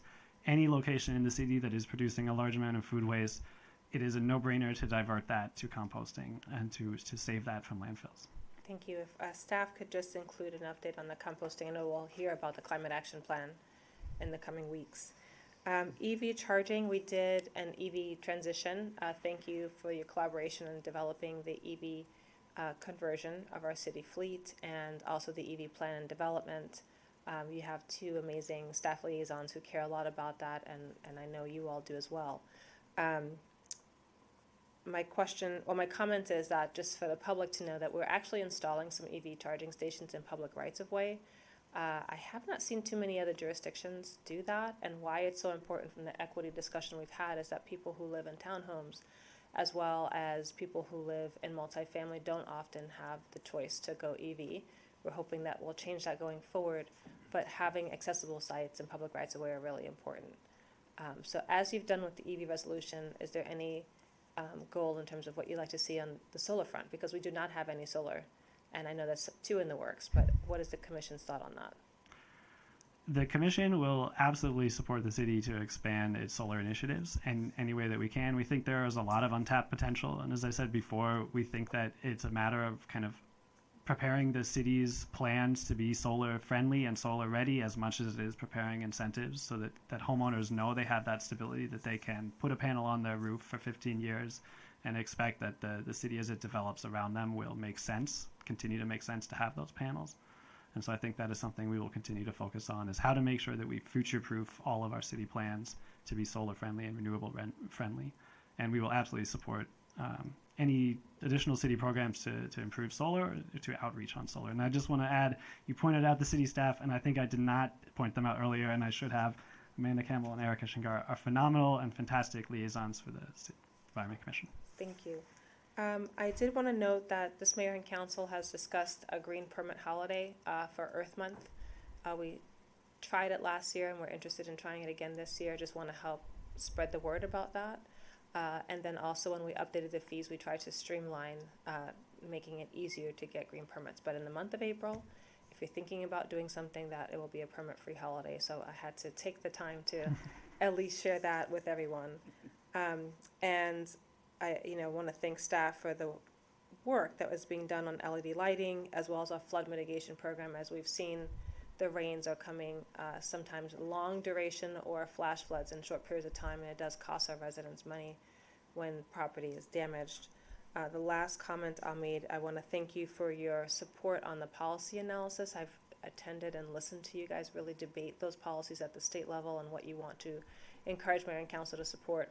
I will note that some hearings are coming up earlier than previous because folks are trying to get things across, and so we would look forward to your feedback on that so that we can assign someone to testify and decide, which ones we're going to pick. So I look forward to your feedback on that. Thank you. Absolutely. Thank you. Councilmember Jackson. Thank you, Mayor. First off, great work. You guys are just do the fantastic work. All the things you do are really, really important. But one thing I wanted to ask about the salt monitoring that you do, because we have a lot of snow recently, and in my neighborhood at least, it's come up about do we use too much salt? And so I was just wondering about the salt monitoring and how people get involved in that, because obviously it's a concern of many people. Absolutely. It's a great point, and it's an important trade-off between the safety and getting the roads open and making sure that people are able to get out, as well as the fact that there's, the state, the county, the city, and then private citizens going for their sidewalks. There's a lot of moving pieces that determine how much salt ends up in our water. I would say that we have had multiple meetings. We've had the city staff and public works come and talk about salting and talk about, how they do it. And we appreciate every time they come. We know that they're doing the best they can and the work that they're trying to figure out how to do the best scientific application of salting to have the minimal environmental impact with the highest safety. We will continue to meet with them. I would encourage people, if they're interested in more about this, to reach out to Ted Stouderman and the Watersheds Committee from the Rockville Environment Commission. He will always encourage you to come to the salt testing events, I'm sure, and will provide you with the dates that they're coming up. So anybody who would like to get involved and hear more, I do encourage you to reach out to him. Great, thank you. Thank you. I just looked at your work plan and I reviewed it again. I support what you have there. One other thing I think we've talked about in the past is just looking at HOAs and trying to do more outreach to encourage solar and EV there. And there's some opportunities that they can take advantage of that they may not be available, know that it's available. And the other piece is the Inflation Reduction Act introduced what's called expanded tax credits. And that's going to also help nonprofits. The city can take advantage of it, but I think that's another opportunity for outreach. That's great. Thank you. With that, thank you for presenting so to us, and I appreciate all that you're doing. Good Thank night.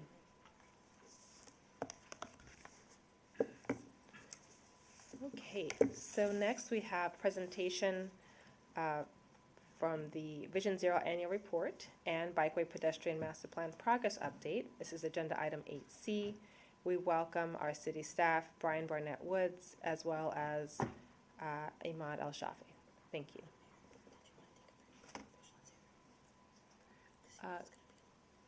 I'm going to ask my colleagues, do you mind if we just take a quick break, hearing that might be needed? Yes? Okay. Can we come back to you in about 5 minutes? Okay, thank you.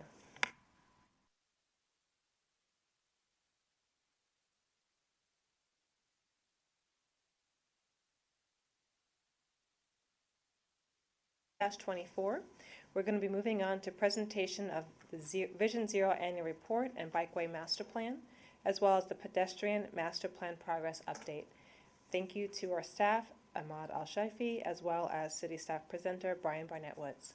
Welcome and thank you.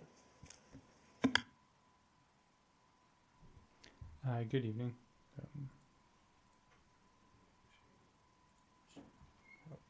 Good evening.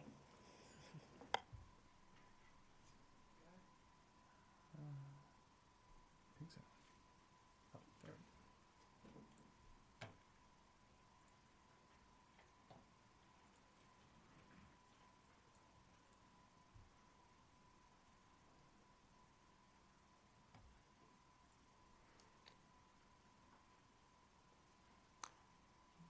Perfect. Thank you. Thank you for your patience.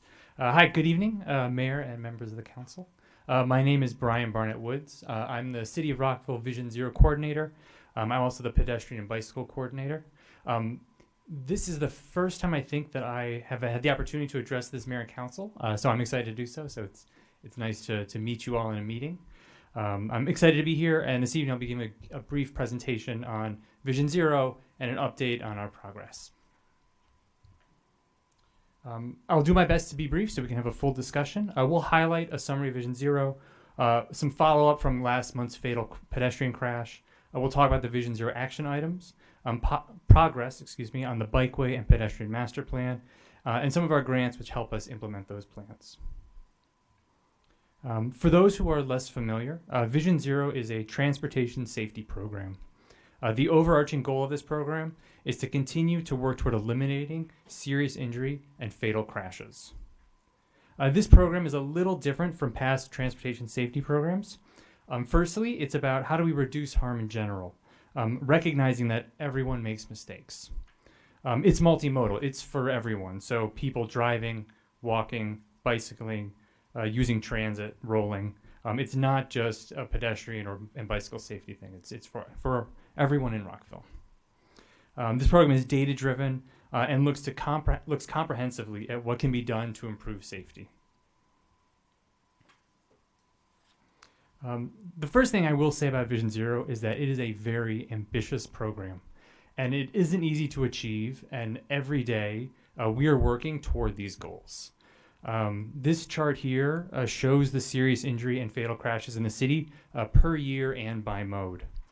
In 2023, there were 15 serious injury and fatal crashes, and there were 3 fatal crashes of that 15. I want to discuss fatal crashes for a little bit, and then we'll get back to the action items. After a fatal crash, the city's Vision Zero Action Plan and Vision Zero Task Force has a quick response, which is known as the post-crash inspection. Everyone here should have received the memo that we prepared after the December crash. We do this because the Montgomery County Collision Reconstruction Unit is in charge of the investigation and prepares the crash report, but this can take weeks, even months. We do the inspection within 2 weeks of the crash and inspect for deficiencies in the pavements and concrete, street lights, pavement markings, and signage. We look to see if the signals are working as programmed and pedestrian signals are working properly. We collect this information if the street is owned and maintained by the city of Rockville or if it's owned and maintained by the state. And then we share those findings with the appropriate agencies. Additionally, the Rockville City Police Department looks for additional enforcement and education opportunities in those areas, and our Public Information Office extends outreach. For the 3 fatal crashes in 2023, the inspection findings are shown here. The most recent crash, which I'll discuss, happened on December 26th. We completed the inspection and shared the following information. One sign had been knocked over, some pavement markings were faded, pedestrian signal signs, which direct how to use the push buttons, those were faded. Street lights flickered, and the northeast corner street light could have been a little bit closer to the information, closer to the intersection. We shared this information with the Maryland Department of Transportation State Highway Administration and with PEPCO. Also, there was a sidewalk trip hazard that was outside of the restaurant on Veers Mill, which we fixed. The Rockville City Police Department's Traffic Safety Unit conducted a traffic safety awareness campaign where they focused enforcement and education efforts on that intersection. They also held a Coffee with a Cop event at the McDonald's there to maintain visibility and increase community awareness of the crash. This intersection has come up in the past, and I want to discuss its recent history. In 2018, residents and the city raised concerns about the intersection with the state. In response, MDOT-SHA, or the Maryland Department of Transportation State Highway Administration, studied the intersection and implemented a leading pedestrian interval for crossing Veers Mill, as well as additional yield signage. In 2021, city staff submitted a request to reduce the speed limit on the segment between Edmonston Drive and Twinbrook Parkway. This request is still pending with the MDOT Office of Traffic Safety. In 2022, with guidance from the Rockville Pedestrian Advocacy Committee, we also requested the state to reevaluate this intersection. This resulted in additional improvements, including the flex post curb extensions, hardened center lines, and continental crosswalks, which you can see in the image, as well as additional signage and signal backplating. Last week, we sent up a follow-up letter to MDOT-SHA requesting timelines about our speed reduction request, timelines for addressing the deficiencies we noticed from the inspection, requesting a new speed study as part of the state's crash review study, and reevaluating a crosswalk request from November that was on Veers Mill. All right, shifting gears a little bit. The Vision Zero Action Plan is composed of 30 action items that help direct our work program. The 4 focus areas are engineering, enforcement, education, and policy. The 30 action items themselves have sub-actions, and in all, these action items seek to address multiple aspects of transportation safety, which together can help us move forward. In the narrative text of the staff report, it mentions items being in progress, complete, or ongoing. An ongoing action is something that we regularly work on, but it doesn't have an end date. So, for instance, meeting with the state, we do that every month, or every quarter, excuse me. An in-progress item is something we're working on now, but it will have an end date, such as updating street standards. All action items are in the discussion section of the staff report. I'm only going to highlight a handful of items in this presentation, but you can see the staff report for the other, for all 30, excuse me. So action item number 1 is a crash analysis. We analyze crashes in the city to help guide future improvements. This analysis looks at 5 years of data. Our most recent analysis includes crashes between 2017 and 2021. There were 17 fatal crashes in Rockville and 61 serious injury crashes during that time. The high injury network, the purple lines on this map, represent segments of roads that have had 4 or more serious injury or fatal crashes. In Rockville, there are 6 road segments that meet this criteria. Frederick Road, Norbeck Road, North Washington Street, Rockville Pike, Veers Mill Road, and West Montgomery Avenue. I want to note that the only city-maintained street that's in the high injury network is North Washington Street. The rest are all state-maintained roadways. The recent complete streets and separated bicycle lanes on North Washington Street are expected to reduce the number of serious injury and fatal crashes moving forward. I'm going to discuss items 4 and 6 together because they're both related to intersections. Improving crossings and unsignalized intersections, as well as improving traffic signals. Last year, we started a program to evaluate intersections and propose improvements. We've also shared intersections to improve with the state as well. Additionally, the Mayor and Council requested staff to conduct speed studies on city roads with posted limits above 35 miles per hour. We're going to incorporate this into action item number 4. The Intersection Audit and Improvement Program is a multi-year program. Each year, we identify intersections based on the number of injury crashes and then conduct an audit and implement improvements. The first round with audits occurred last year, and improvements are in progress. Those are on the left side of the table, round 1. The next round of audits improvements are on the right, and we're moving forward with these this year.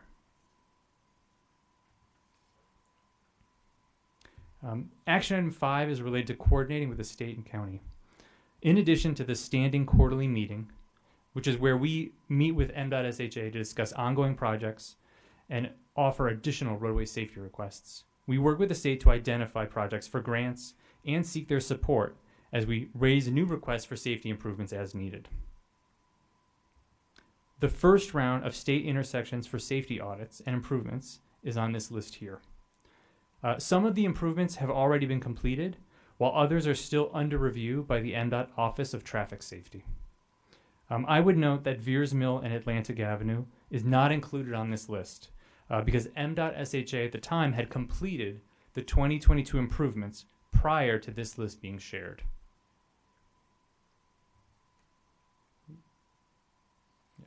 Another project that we've coordinated with the state is the Safe Streets and Roads for All grant project.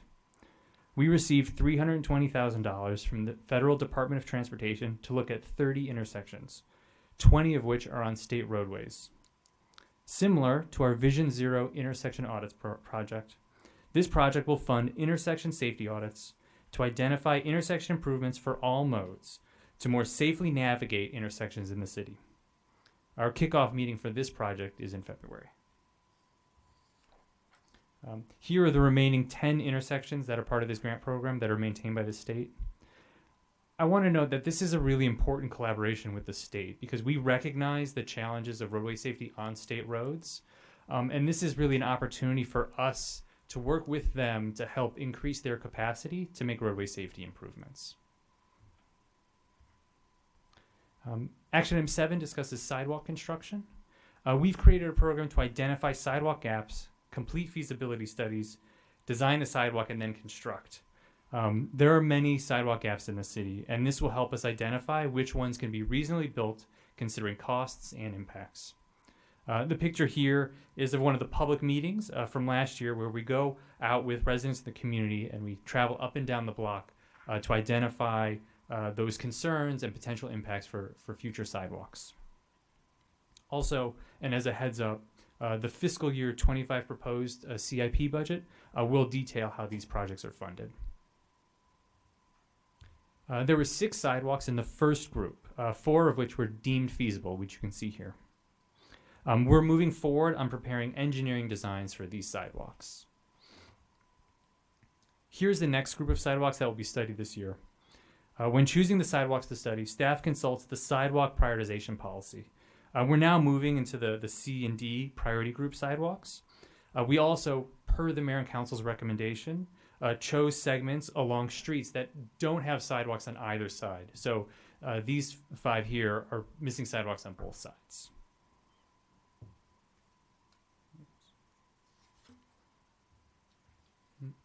The next 2 items are related to work from the Rockville City Police Department.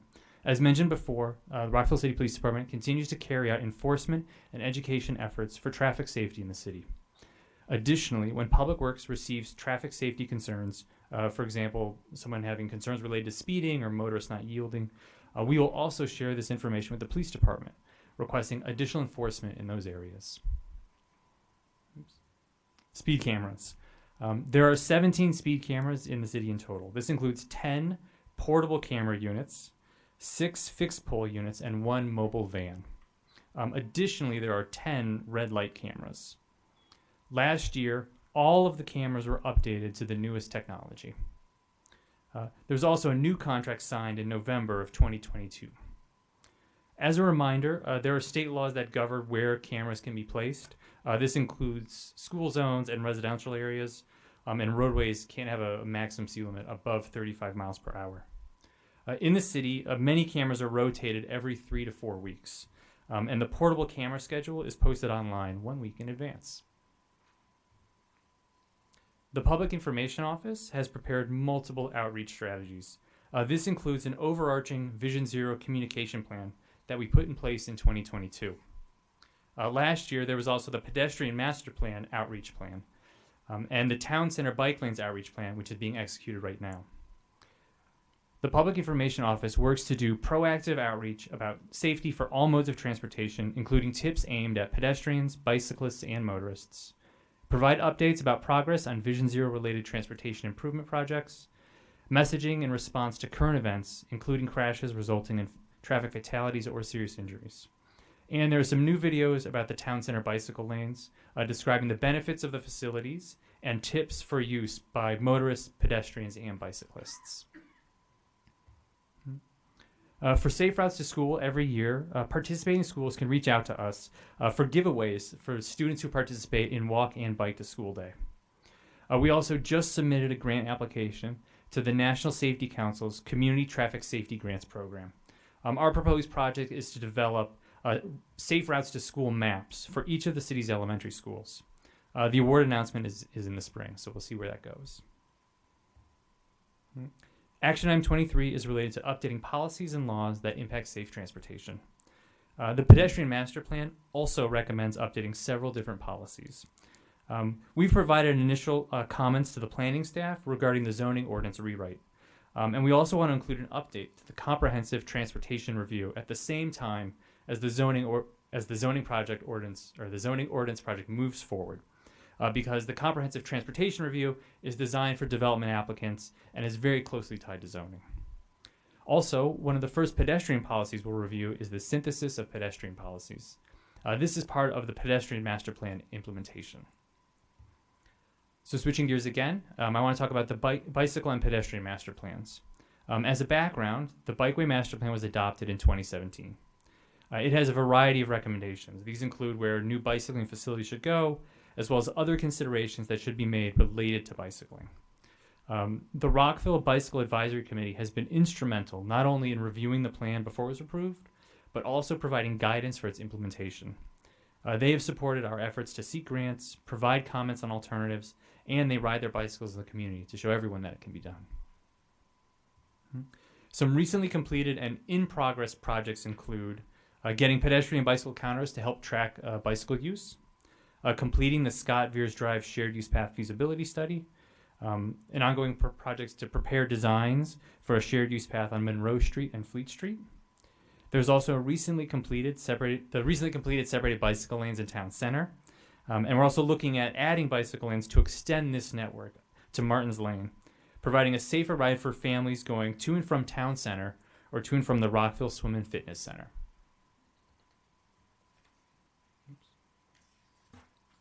And the next bike lane study and design is for East Jefferson Street and Halpine Road. These projects are considered in master plans, and RBAC has provided feedback on their prioritization. Up next is the newest plan, the Pedestrian Master Plan. Similar to the Vision Zero Action Plan, this master plan is designed around action items, which guide our work program. They comprehensively seek to improve walking and rolling for everyone in Rockville. This includes building new sidewalks or shared use paths, updating policies which guide our pedestrian practices, and developing new programs for making pedestrian improvements. So the first thing we're preparing is an implementation strategy. This looks at all 46 action items and proposes how to best use staff resources to implement the plan. While the strategy is still in draft, we've started working on policy updates for the comprehensive transportation review and reviewing the synthesis of pedestrian policies. We're also moving ahead on projects that will help improve multimodal access. This includes the Twin Brooks Safe Routes to School and transit access improvements, which include evaluating 7 sidewalk gaps and 8 intersections in the neighborhood. This also includes Complete Streets projects for Manatee Street and North Stone Street Avenue to evaluate how to best calm traffic and provide facilities for everyone.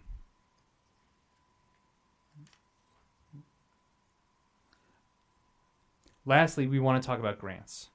We try our best every year to seek out grants to help fund our work program, and we plan to continue to do so this year as well. The list on the slide here includes projects that are currently ongoing or about to be initiated that were funded in part by grants. From this list here, only the Kim Lampier Maryland Bikeways program comes directly from the state and may be impacted by the state transportation budget this year. The Transportation Alternatives Program and Safe Streets and Roads for All program are funded by the federal government, and the Metropolitan Washington Council of Governments programs, which are the Transportation Land Use Connection Program and the Regional Roadway Safety Programs, are funded by the Metropolitan Washington Council of Governments. With that, I'm done. So thank you so much. I'm happy to discuss this, and I appreciate your time. Thank you very much. Excellent report. Colleagues, who would like to go first? Councilmember Van Grack. I just have 2 quick questions. One, I know that you've periodically, including, I think, the fall of last year, had public meetings for public to kind of learn more about it and maybe discuss some of the issues and thoughts. And I wanted to know whether you're planning any of those in the near future or coming up. So that was my first question. Is there anything like that coming up for the public? Are you referencing last year the public meetings that were related to the pedestrian master plan? No, I'm actually Vision Zero. We had a town hall. Oh, yeah. oh. We did a couple of town halls, one on public safety as well as one on Vision Zero. We are in discussions about our community outreach and engagement plan. I know several of us are interested in continuing those kinds of town halls as well as walking town meetings. Sure. Yes. So I completely forgot about that. Yeah. So a lot of the projects within Vision Zero that are related. So the sidewalks is a good example. The intersections is a good example. Where as we are moving forward with those projects, we'll reach out to those communities to make sure that they're aware of the ongoing work we're doing. But if the mayor and council is interested in another town hall, I'm sure we could discuss it. Okay. And the other question I had is, I love kind of your infrastructure ideas and a lot of the details with regard to the sidewalks, the intersections, the streets, but I noticed just this past week, there was a number of instances within the city where we had sidewalk and pedestrian access and bike access that were snowed over and iced over, and I witnessed literally pedestrians walking in the middle of the street. Is there some type of initiative that we're going to be working on as part of Vision Zero that, aside from the infrastructure issue, the other parts within the city that we can help during times like this when we have snow and ice or, large scale rain to potentially help with pedestrian access? Because if we've got people, even if we've got the infrastructure and they're walking on the street, we've got on the verge of accidents, and we're going to reduce our goals that we have for Vision Zero. Councilmember, the snow issue is a tough nut to crack. I covered in the city manager's report the expectations of how long residents, property owners have to clear it, that area. It's impossible for everybody to do it, but code enforcement does go out and give reminders to residents who need to clear that after snow is done. So, and the city does handle certain streets. So I was specifically referring to city-maintained sidewalks, like along Wooten Parkway, where there isn't a residence, but it would be the city's obligation to work for it. So that's what I was referring to, Yes, not the residential. and I know they were out there today, and they cleared that area. So we do have a list, and of course, as you know, it takes a while to get through the list. We can get, the sidewalks are principally done by recreation parks. So if we see some of them, we can get them, but they report after the storm how quickly they can get cleared of those items. So additionally, we have a new requirement to clear those bike lanes on North Washington Street. If you look on North Washington Street there, 5 foot wide, and we had to get a new piece of equipment out there to do it. And so there's a lot of challenges behind those tight spaces. And so I just want to be clear. I'm not specifically clear. I know that at least in this past week, the city and Public Works, they did a fantastic job.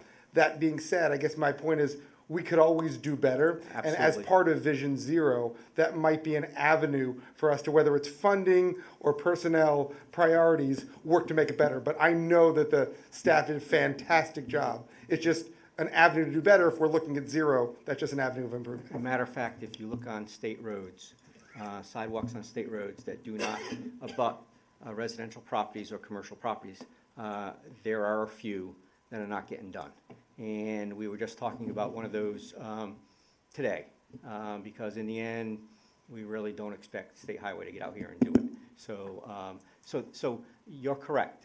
We've got to get them, prioritize them, and get them out. And I think Recreation Parks has a prioritized list, but we will continue to work on it. And you're correct, we can always do better.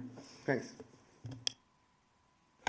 Thank you very much. I'll just note I did report in the area because I heard from a resident, particularly along state highways, some of the businesses still needed to plow the sidewalks, and I know that people reported seeing people fall. So I do think it's something where we need to have a grid and alerts so that we know who's outstanding and if they're repeat offenders, that we can go and address that issue.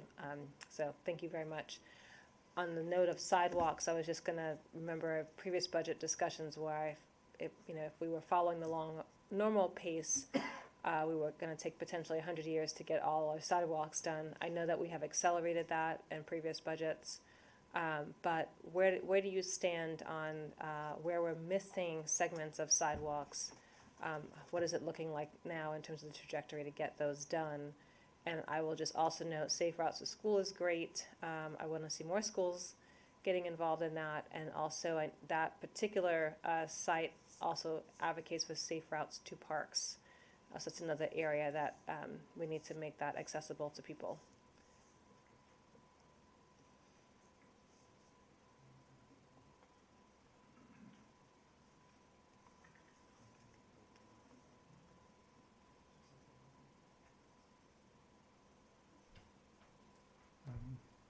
So as part of the fiscal year 25 budget, we're proposing changes to help kind of accelerate our sidewalks. We currently have, I think it's just over 51 miles of sidewalks that are undone. Although if we start looking at it, and one of the things we've started doing is identifying feasible and unfeasible sidewalks, which is part of this program, but also looking at where streets have one sidewalk already, and then kind of prioritizing streets that have 0 sidewalks. And if we look at that, then it's 27 miles of sidewalks that don't have of streets that don't have sidewalks on either side. Thank you. I look forward to that update. That's a lot of miles. Colleagues, Councilmember Fulton. I have one question that follows on to that. The feasibility study of the sidewalks. We just talked about like the budget constraints, and that's always going to be there.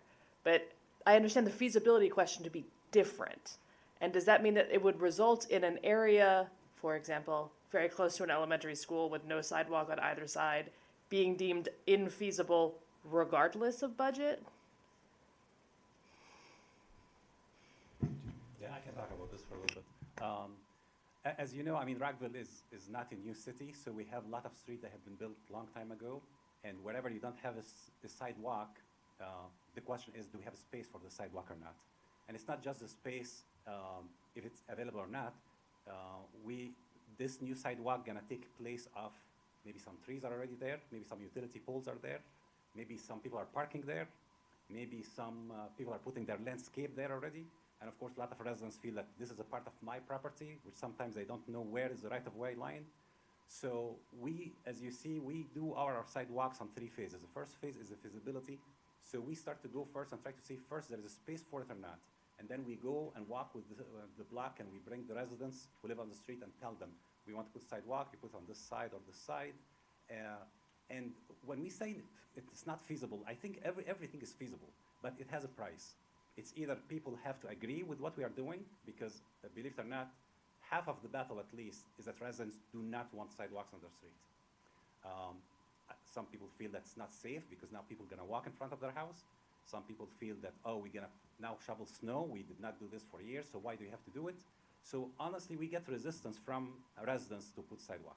So let's put this on the side and assume that residents are supporting the sidewalk. Now we have to see, do we have space for it or not?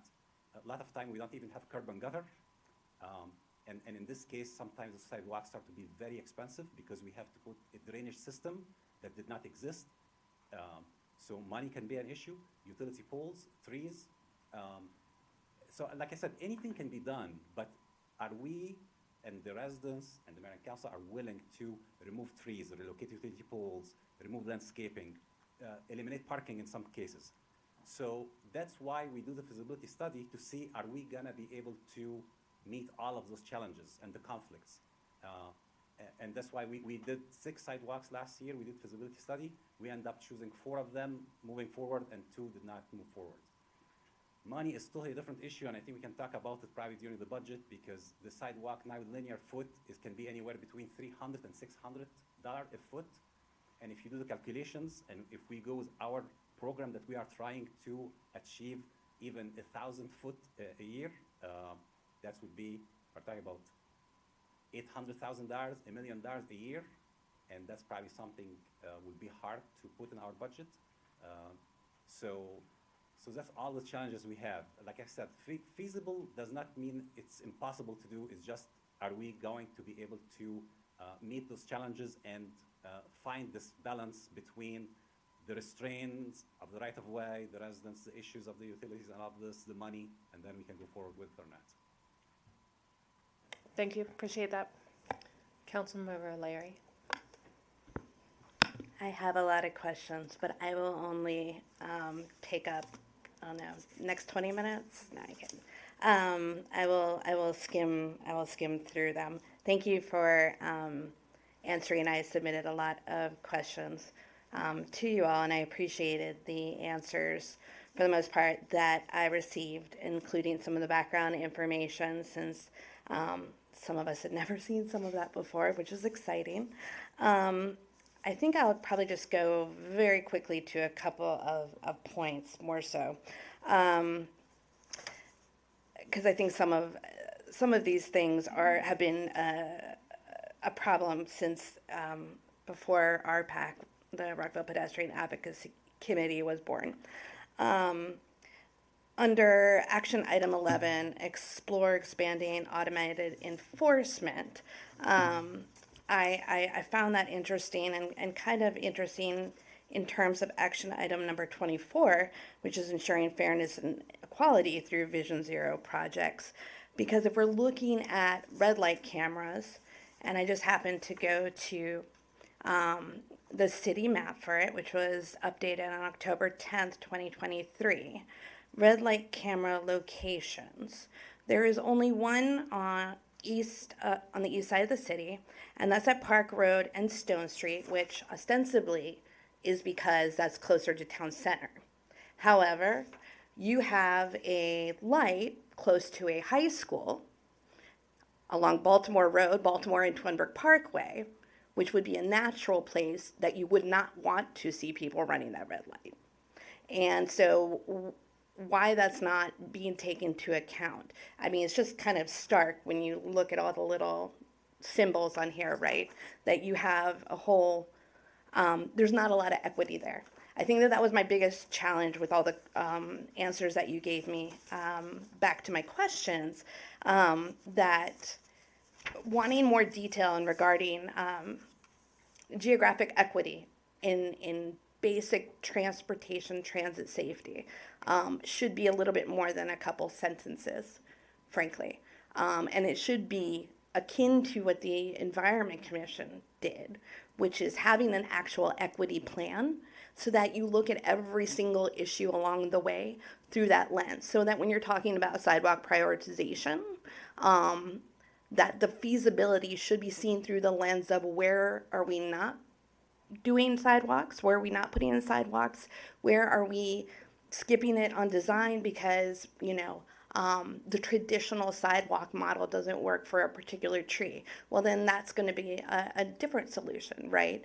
And we saw on some roads where they moved utility poles lately on Ardennes that they could move the utility pole, and they made the adaptation to be able to continue the sidewalk. So we know it's possible, right? And like you said, it should be considered. It's feasible, and we should consider it, and I think we should move forward. But in terms of equity, and I do believe this is still the issue, and I know I've mentioned it before, but it's still the case that there's only 2 areas in the city where there are metal railings in a median that should be a pedestrian refuge. So medians should be a place that, God forbid, a car, you know, goes way too fast, almost hits a pedestrian. Pedestrians should be able to use a median as a safe place of refuge. So there are steel railings on 2 city-maintained roads, and they're both on the east side of the city. That's an equity issue, and that's a problem, and they're still in place, and I brought up this issue several times. And so I'm hopeful that going forward, that when asking about geographic equity, when we're looking at some basic safety measures, that we're looking at the city as a whole and applying that lens and everything being equitable, because we do know the communities that need it most. To my last point, I'd like to talk a little bit about, and I know that the PIO office also played a role in the comprehensive outreach strategy. And this will be my last thing, and then I promise, Madam Mayor, I'll stop talking. I was wondering about what a completed strategy for outreach looks like, and I mentioned outreach when we had the BRT conversation, and kind of getting to that point that a communications plan is not an outreach strategy. It's very different. Communication is passive, and our PIO's office does a tremendous job with communication. But when and literally outreach is in my professional title, outreach is an active reaching out into a community and talking to people. And so I think what we're looking at is 2 different things.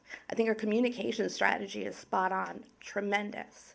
Now we have to elevate it to the next level, and how are we doing outreach? Again, and I didn't mean to do this on purpose, but the Environment Commission is another great example of outreach is tabling at the farmer's market and how many touches and how many people that you've engaged and pulled into the conversation. And I think that that's different, and I think that will actually, I think we'll save a lot of lives that way. So I'm hopeful going forward that we can look at putting red light cameras equitably across the city. We know that it shouldn't be, we want people to change behavior over time. And I know that we're not going to get to that point if we're not even penalizing people who are doing the wrong thing, because they're doing it in neighborhoods across the city. So we should be looking at it across the city. So that is my immediate feedback. But I will say, full disclosure, I have worked with Mr. Barnett Woods through RPAC for a very long time. I've always appreciated it, always. And I absolutely love, I know some of my colleagues here are like project management nerds, your timetable and your Gantt chart essentially was a thing of beauty, and I wish that that could be replicated everywhere to kind of see where all these different action plans and strategies, where we are and how we can get there even faster. So thank you, Mr. Barnett Woods. Thank you. Do you have anything you want to share? I know that was a lot. Well, thanks for your input. We are looking at our sidewalks project and our intersection. As you know, we are, for intersection, for example, we are looking at all intersections that the city maintain, which we have the signalized one. We have 48 of them. They're all over the city. So we have a program to go through all of them and inspect them and study them and audit them to make sure that they are up to date and up to safety measures. So everywhere in the city, there will be east, west, it does not matter. For our sidewalk project, the same thing. If you look at our map or our projects, you will see them. You'll see them all over the city. We actually have a grant, a big grant that we are studying feasibility study for sidewalks and intersection only on the east side of the city. So I think it's a very good point. Speaking about this red light camera and speed cameras, they're all operated and maintained by this city Rockville police. So I cannot speak for that, but my understanding that they put the cameras where they have the most violations based on the tickets that they issued in the past. Same with speeding, and they have mobile devices that they move from one location to another for speed cameras. So I don't know if they want to speak more about that, but that's for the speed cameras and the red light cameras. Thank you. I'll just note, just for folks who are interested, if you were to go to the city website and put City of Rockville red light cameras or speed cameras, you can pull up a sheet that has each. So I know that you spoke about the red light cameras. There is also one for speed light cameras, and it shows where they moved around. Thank you. Councilmember Jackson and then Councilmember Shaw. Thank you, Mayor. So I just want to say thanks to your department because, you know, back when I was president of the HOA, there was an accident, a crash that occurred at Picard and Gaither. I'm sure you're familiar with it. And I just want to say, your staff cooperated with the HOA, and you made changes to the crosswalks, which came about from engagement with the community. So my experience, at least, was that there was a crash, an incident, and they responded to community engagement. And also, you know, they made pedestrian changes, but they also did enforcement. And we got in speed cameras, we got additional enforcement. So it can work, and I just want to say, at least from my experience, it was really a wonderful experience, and I think that your staff should be commended because I think we made a little bit of a difference. We're not there yet, but obviously, but we're making progress, so thank you. Thank you. And I recall last year we did the town hall. We actually also previously reinitiated and increased outreach. I know the King Farm Citizens Assembly previously had not had staff attending, and we, as mayor and council and staff, worked together with the community to get that to happen. We just want to make sure we're doing that across the city. And perhaps even when there are major crashes like this, maybe we could do, in addition to the crash analysis, a walking town hall, so we can walk with people and see what they're experiencing firsthand. And I know you have done that in some sections, and that would be appreciated in other areas as well. I saw Councilmember Shaw as well as Councilmember Miles. Well, thank you for your presentation and all the work that you're doing. And also thank you for the outreach plan that you sent. It would be good to incorporate the town hall that we talked about, as well as some more in-person events. It looks like, for the most part, they're digital, like web, social media, Engage Rockville. So for the most part, it's digital and social media. Also, with that, we can get data and analytics. So it would be good for the next update to include how many people you're reaching through engagement and all these, the tactics that you have here. But thank you. Thank you. Dr. Miles. Thank you, Madam Mayor. Echo the thanks to you, Mr. Barnett Woods, for all your work, as well as staff, Dr. Shalfie, everybody. Just phenomenal. We're light years ahead of where we were years ago. It's thanks to all you all's hard work. Thank you all for the replies to my questions that I asked prior to. I mean, I still, the only one I take, I wouldn't say issue with, but there's this notion of this bus stop tracking standard set at 150 feet of a marked crosswalk. And I do understand the rationale that was given. I just think that's a far distance, like half a football field. But I do take the explanation. I just want to echo, or just specifically thank you all for adding the eastern segment of Carr Avenue to the round 2 sidewalk study. I know that's many residents on that street in particular, as it abuts a school, or we're really concerned that they'd lack the sidewalk. So thanks for including it. That's all I have. Thank you. Thank you. Councilmember Jackson. Sorry, I just forgot one thing.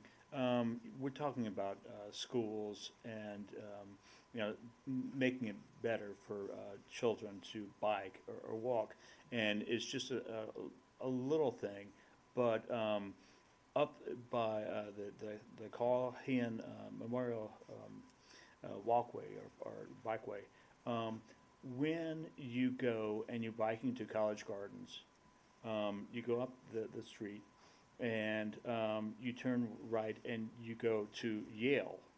Well, there's a really big hill right there, and it's a sharp turn.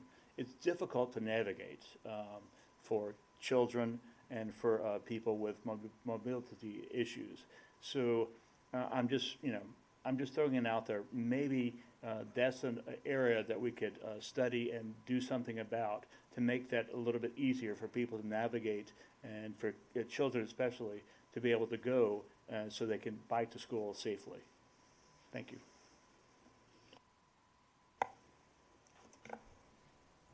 Councilor, I just want to let you know the connection between the Carl Hen Millennium Trail and Yale. That is one of the identified shared use path segments for study in our pedestrian master plan. So we're working on that.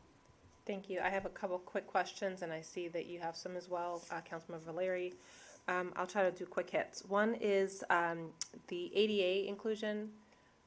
Just want to make sure that we are really calling that out in future Vision Zero updates in terms of the progress we're making. I know that's something we worked very hard to add and enhance in the pedestrian master plan. I wanted to also note in regards to the tragic fatality that occurred on Veers Mill and Atlantic. I spent a lot of time there just observing, walking across, just trying to experience what it would be like to walk that street on a dark, rainy, cold night. And I observed that the time to cross is very short for that kind of road. It's about 30 seconds. And when you do cross, you've got people turning left and right, and it's a very, very busy time. And there's no real refuge. So my question is there a possibility to extend that time? And also, if people have to wait 3 minutes sometimes to be able to cross, and it's raining and cold and they're trying to get groceries or just catch the bus, that might have an impact on potential pedestrian fatalities and crashes, because in real life, yes, maybe if someone is not walking on the walk signal, but the experience of that person, it also matters too, right? And so I wanted to look at it through that lens of what that experience is of people who are just trying to get across and navigate the city.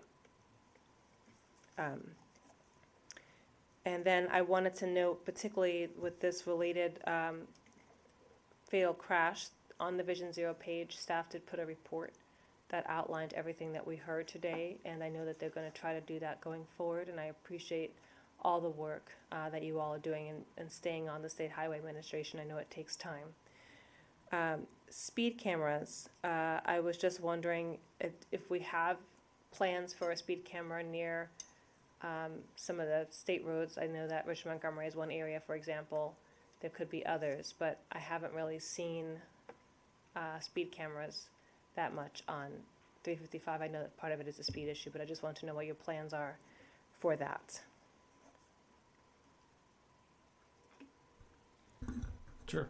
So I'll respond in reverse. Regarding the speed cameras on state roads, we'll have to follow up with the Rockville City Police Department regarding where they place the cameras, either it's the portable ones or a future camera for expansion. So we'll check with them. The fatal crash memo, yes, moving forward, after fatal crashes, when we do our inspection, we'll put the memos on the Vision Zero webpage. Regarding time to cross Veers Mill, we sent a letter to MDOT-SHA last week that asked them to follow up on items from the inspection. As part of that, we also looked at the signal timing for pedestrians crossing, and then we recommended that they make it a little bit longer, as well as looking at other improvements that would help address the concern if you miss the light and you have to go through a whole cycle. And then for ADA inclusion, yes, most definitely in future updates, we'll be sure to include that as part of the memo. Thank you. And then the last two things are, I know that the community was very excited about Stone Street potentially moving forward in the future. Similarly, people always want more crosswalks, just paint, and maybe that's not as expensive as actually constructing a sidewalk, but does help to make people feel safer. So I know that there are a couple that you evaluate, and sometimes you say yes and sometimes no, but I think we should try to do more of the crosswalks. It is a simple thing when possible to get done to support safety. Thank you. And we are preparing a new crosswalk or pedestrian crossing guidelines, which is an ongoing project and should be completed in June. And it would provide new criteria for not only the placement of crosswalks, but also kind of the ancillary improvements to help making crossing safer. And last thing, there's many areas of the city that could use them, but I recently heard people noting in the Woodley Gardens community, just there's a curve where you're on Nelson, and people often go from the park to the shopping center. And I've heard a request for flashing lights just to make it more obvious when someone is crossing to watch out for them. I know there are other parts of the city who would like that as well. So I just wanted to flag that as an area for us to look at. Thank you. Councilmember Larry. I thought of two things when we were all, when I was listening to my colleagues. I think one of the struggles with Vision Zero, one of the struggles with the collision data is that when we talk about serious injury or a fatality, we're talking about on scene versus down the road. So, oftentimes we don't see if an individual has passed away from injuries. If there's a serious injury on site, the loop is not always. We don't circle back on it. There, for instance, there was one individual, a young woman, who was struck by a car on 355, serious injury on site, and then I believe it was a month later when she passed away. So, but that was just being able to get that information. So sometimes I think when we do see some of the tables and so forth, we don't get a sense of, if this is, kind of where the story ended, pardon the pun. But I think that's important to keep in mind too, because it is collisions with no serious injury or no fatality. If you have a volume high enough, it's going to be a predictor of possibly something worse coming down the road, and we shouldn't wait for that data. We should get ahead of it and just looking at generally the collision data, right? Because if we are only focused on where serious injury has occurred and not high volume of existing collisions, then we may be missing an opportunity to, again, be proactive rather than reactive. I think we've done some tremendous stuff as a city, being reactive to tragedies, but I would love to see, and I know it's hard to quantify, I would love to see some more proactive work. So I just wanted to flag that also for my colleagues as well. But I'm going to end with my favorite topic, which is parking lots. One of the biggest categories when I was still active in a different role with RPAC was collisions, pedestrians, and bicyclists getting struck in parking lots and it resulting in injury. And so, is that kind of out there for Vision Zero consideration? What can and cannot be done, and how do you see that issue in particular moving forward? Sure. So regarding your first point, regarding crash data, it's a really great point that you've brought up. There are times using the ACRES, the Automated Crash Reporting System, which is from the Maryland State Police, they'll update crashes. And so one of the reasons why, for instance, our analysis uses data that's 2017 to 2021 is that there's an opportunity to make corrections if needed. Additionally, as for some of the projects that we do, so for instance, our intersection audits, we go beyond just looking at the serious and fatal injuries, and we've expanded it to be fatal injuries, serious injuries, and all injury crashes, so that we can expand that data set much greater, so we can collect those locations where maybe they haven't had a fatal crash, but they've had several crashes. And then when we're actually doing the analysis for the audit, we look at all of the crashes. And so a good example is on Wooten Parkway and Fleet Street, which we studied last year, and improvements are ongoing. It didn't have a fatal crash, but we did notice that in the 3 years of data that was studied for that incident, there were 7 left turn crashes that, some were only property damage crashes. But that's certainly an indicator of something else, and so we're going forward for improvements there. Regarding parking lots, this is a trickier issue.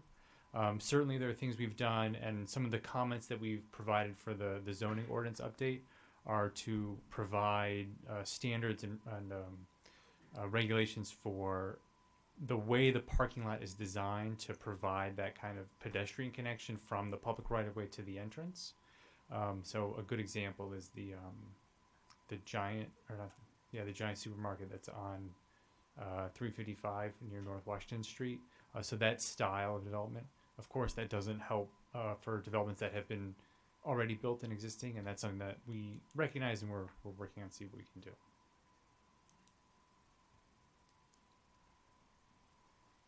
Thank you. So lastly, when will we hear another update?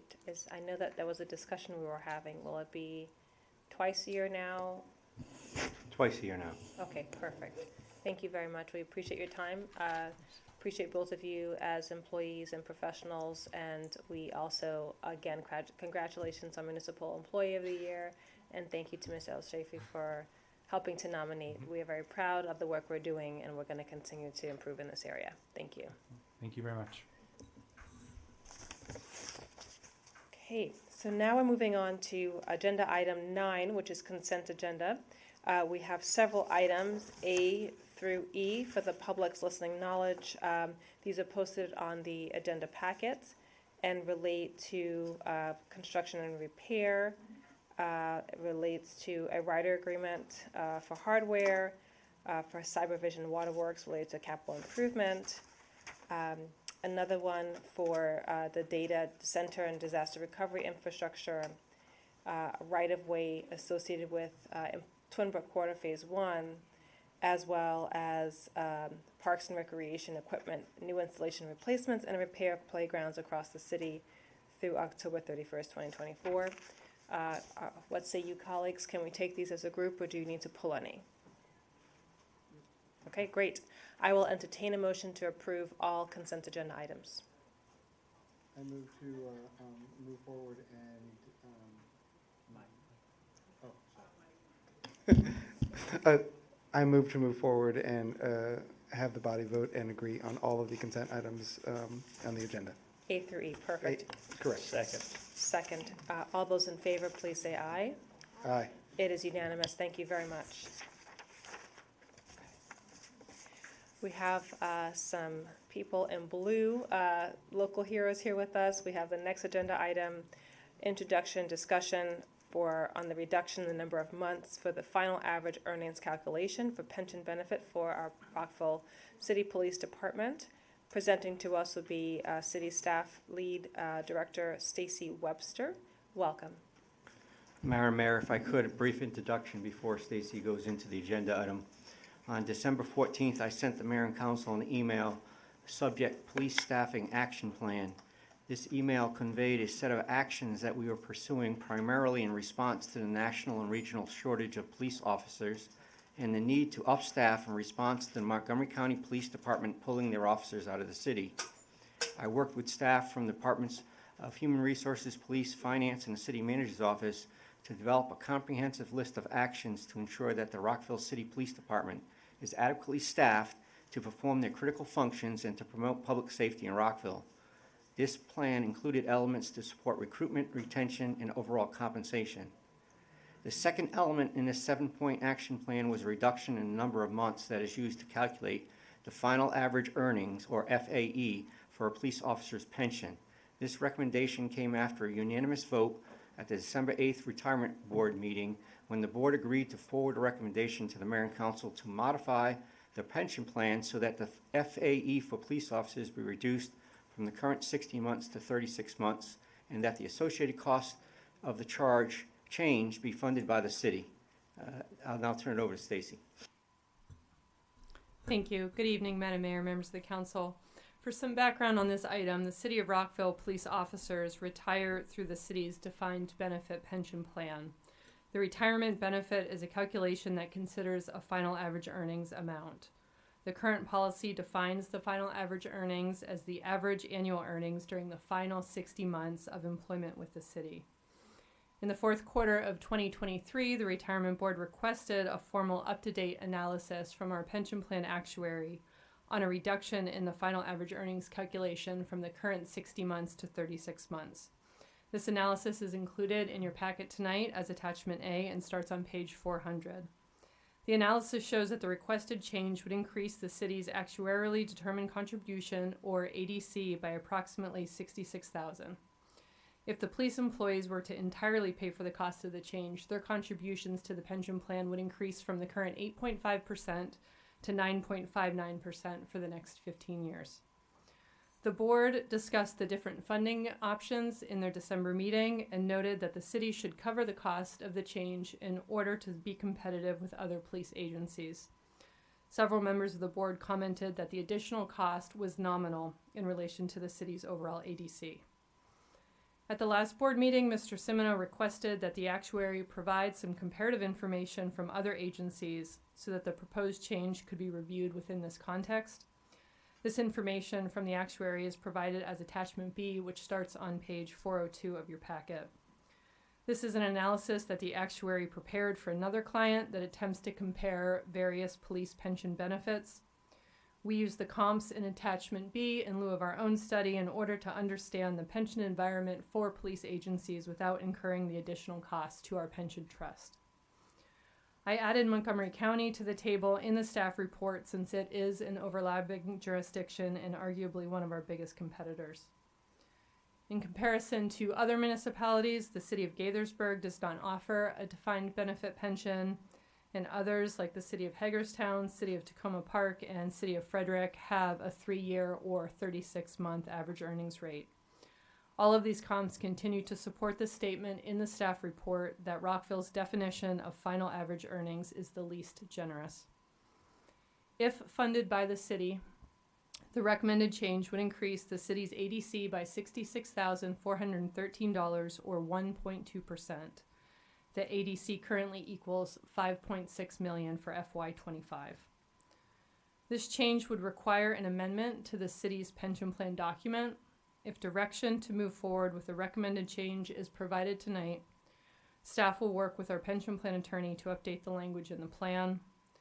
The pension plan amendment will likely come to the mayor and council of the second quarter of this calendar year, and this amendment would also include language for the previously approved drop benefit for the police employees.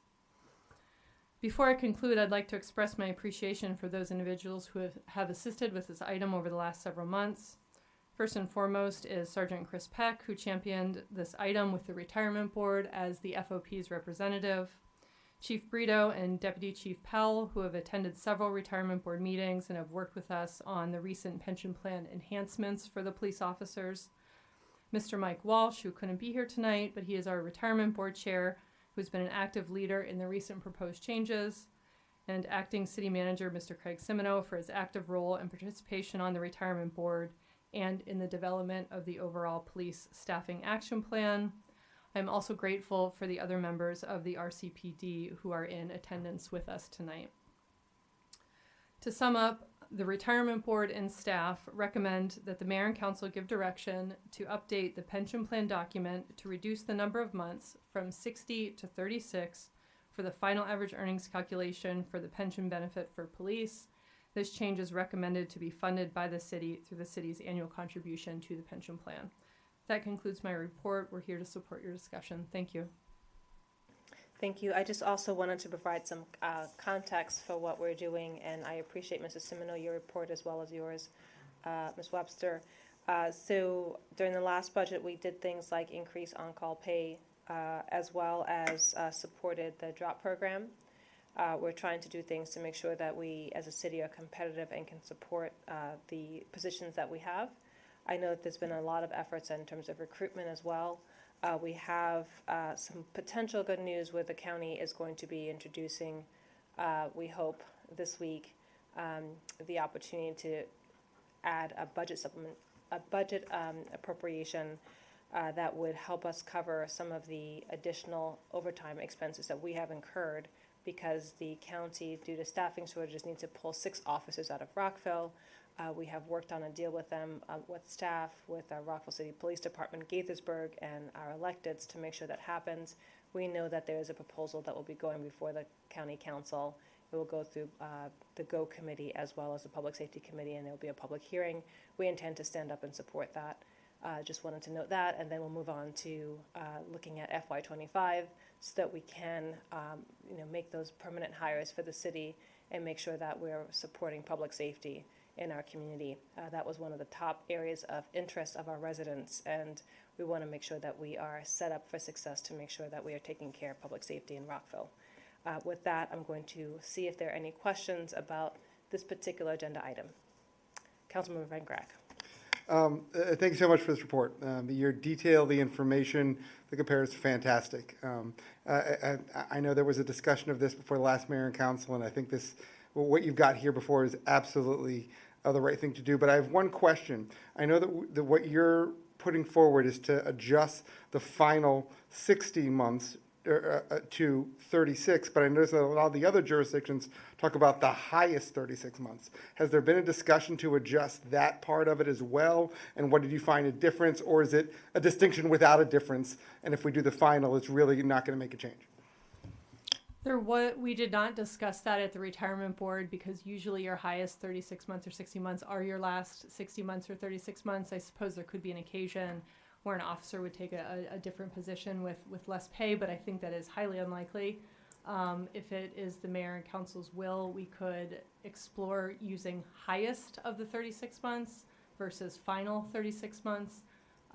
But in practice, I don't think it would make much of a difference. Okay, and was like I guess whether Chief Brito and everybody else from the police department, their view as well, the final 36 months would be what would be necessary for them? There wasn't a push for the highest. They deal that the final 36 months was satisfactory for what they feel is appropriate? So Chief Brito supported the retirement board's recommendation, which was final 36 months.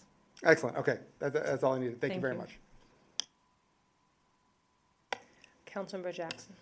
No, thank you for that excellent presentation. I think, this is a nominal amount of money to be spending for keeping our benefits competitive and making sure that we can recruit and retain our police department. So thank you for all the work, and I intend to support it.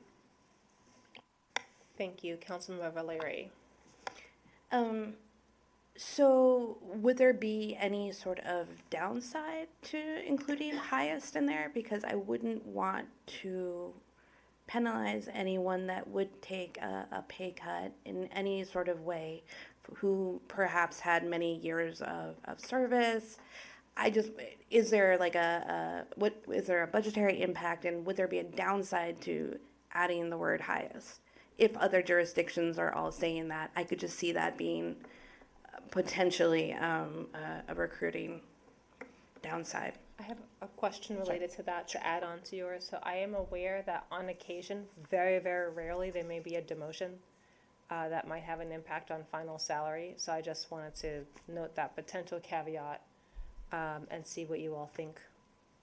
So I can't speak for the actuary. I don't know if their actuary analysis changes when the term is highest 36 versus final 36. That is not something we discussed within the context of this change on the retirement board. So I'm not comfortable making a position on that without some consultation with the professionals. Is it possible if we move forward with the recommended change at this time, and that you'll be working to update the language, which you'll need to come back to us anyway, right? Is that right? The language would be updated with the attorney, and that would come back to the mayor and council for approval via consent agenda. Perfect, and then perhaps you can look into that question a bit more and see if it's warranted in thinking of the different scenarios, like how do we handle if someone was demoted, or could we move to the highest? Is that possible to ask the question? So I think we need to decide what language we are going to go forward with the attorney, unless the mayor and council want to re-engage the actuary. But I'm not certain that re-engaging the actuary to look at different scenarios would be a good use of resources. Thank you. I appreciate that. I will. Madam Mayor, Yes. Mayor, may I add something, please? Yes, please do. In my experience, we've had this Final 36 in Washington, D.C. for over 50 years. Prior to my retirement, that's how everybody normally went through the process for final actuary or final studies and final payout in the retirement. It's a very rare occasion that the number would be different. It's usually your last three or your highest three, almost always. There could be a very rare instance, and I would hate to have something delay something as important as this for that language. So obviously, I would support what the actuary said. This is a very positive step forward, and I hope that we can move it forward. Thank you. I will entertain. Do you have a question? Oh, no. Okay, and Dr. Miles, did you have a question? I just want to make sure I pause. Thank you, Madam Mayor. It was just a comment. I'll make it brief. I want to thank finance staff for responding to my questions. And it was essentially to see whether or not we had budget space to accommodate this, and it says that they do. So I can support it. That's all. Thank you. Perfect. So I will entertain a motion to approve. All right, thank you, Madam Mayor. I move to direct staff to update the pension plan document to reduce the number of months from 60 to 36 for the final average earnings calculation for the pension benefit for police. This change should be funded by the city through the annual contribution to the pension plan. Councilmember Fulton. Second.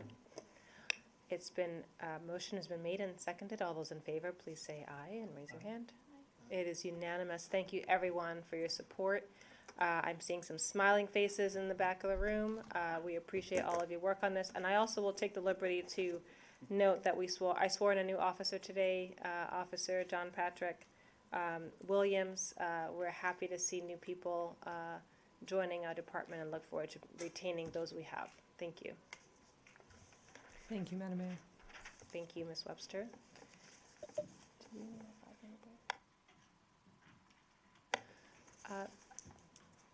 I am seeing a request for a potential 5-minute break. Is that okay? Thank you. We'll be back shortly. 10:09.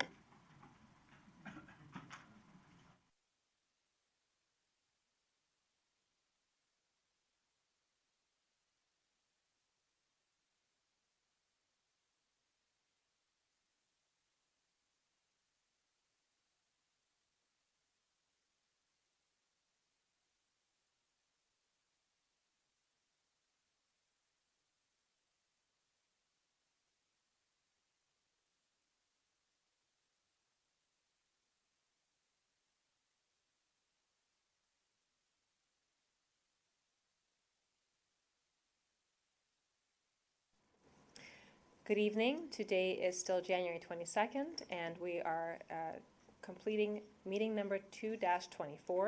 We'll be moving on to agenda item 12, and we'll hear from Ms. Lewis, Jessica Lewis, on the FY23 annual procurement report. And then we have item B, which is the FY23 year-end report for minority, female, disabled, or veteran-owned outreach program.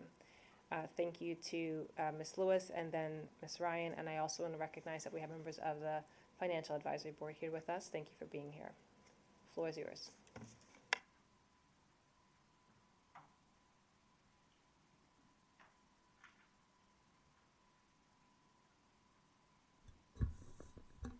Good evening, Madam Mayor and members of council. I'm Jessica Lewis. I'm the Director of Procurement, and tonight I will be presenting the FY23 Procurement Annual Report.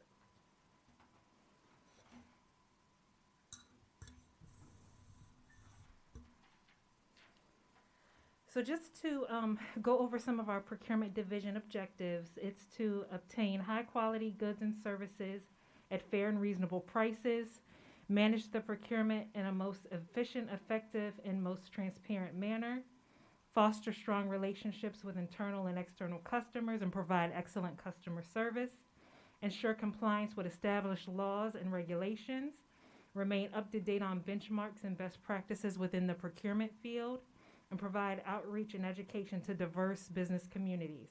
So in the spirit of leadership and in teamwork, I always like to provide a quote at the beginning of my annual reports. So I have a quote here from Ayanla Van Zet. The way to achieve your own success is to be willing to help somebody else get it first.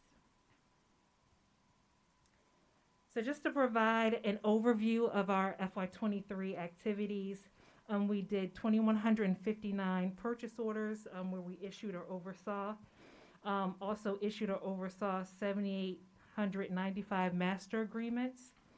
We continue to track our GACs and P-card payment spend, change order spend, and we continue to find ways to improve the procurement function through policy, technology, vendor outreach, and staff development. So some of our highlights for FY23 include we initiated the transition from paper and hard copy files to a fully electronic system via the division's contract repository. We held our first procurement outreach event, Rockville Means Business, which was open to the public and invited businesses to learn more about doing business with the city of Rockville and participating in our bidding process. We held the first citywide year-end information session in collaboration with the finance department to provide information to city departments on general year-end information, changes for upcoming fiscal year, and to address any year-end related questions. We also developed and implemented an MFDV scheduling portal for vendors to electronically schedule a date and time to receive one-on-one technical assistance from the city's MFDV coordinator, Ms. Pat Ryan, and we received an overall satisfaction rating of 80% via our FY23 procurement customer satisfaction survey, which was a vast improvement from last year's or FY22's survey, and that was attributed to just more staff participation in that process. Lewis, I think we're just gonna increase this just a wee bit.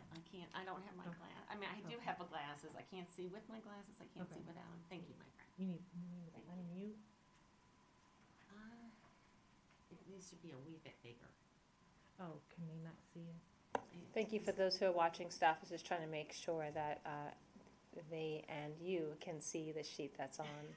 And is it possible to have IT help to make this bigger just by expanding? Thank you. I'm sorry. Thank you very much. Thank you, thank you.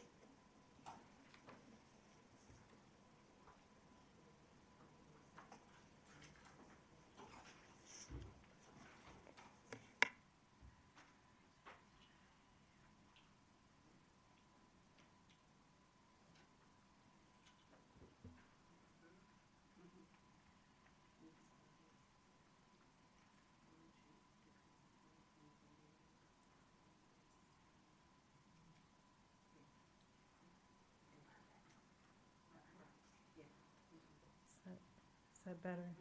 Okay.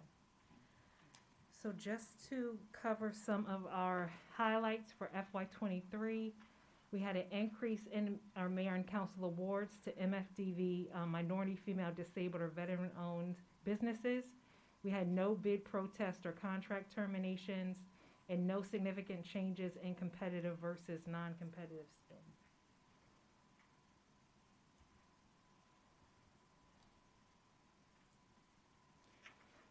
So here is provided is an overall summary of our total expenditures for FY23 with all of purchase orders, GAX payments, P-card payments, and master agreements. Total expenditures was about $68 million, which was an increase from FY22 of the $58 million. So some of this will be explained in our future slides. But $68 million was the total expenditure for FY23. So this table represents the spend for our purchase orders for city departments from FY21 through FY23. Purchase orders, they serve as an encumbrance of available funds and are often the result of a procurement process. So here, it looks like some of the increase in spend that contributed to the FY23 increase was increase in information and technology due to maintenance of our SmartNet system, which supports our city's phone system, firewalls, routers, etc. Increase in community and planning and development spend due to the increase authorized by Peerless Rockville grant. An increase in spend for police due to our purchases of Axon tasers. Increase in public works spend due to the modifications relating to 6 Taft Court renovations and water treatment plant electrical upgrades and building renovations, and an increase in recreation and park spend due to payments related to the pervious parking lot replacement project.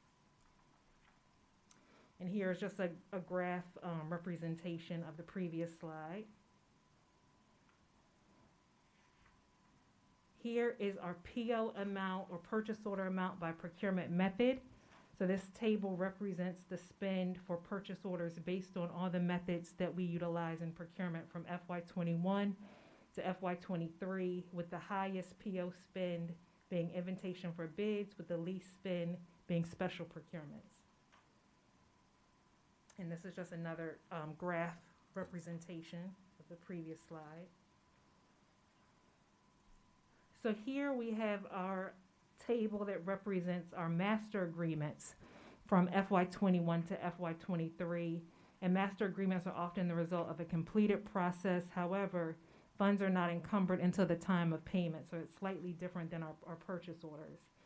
The increase here in master agreement spend was due to police's photo enforcement services contract, which includes the replacement and upgrade of red light and speed camera systems within and around the city, and the increase in public works spend due to our contract with WSSC for our Blue Plains water and sewer. And this is just a graph of a previous slide. And here is our master agreements amount for by method for FY21 through FY23, with the highest master agreement spend being invitation for bids, and then the least spend by method being emergency purchases. So provided here is another graph.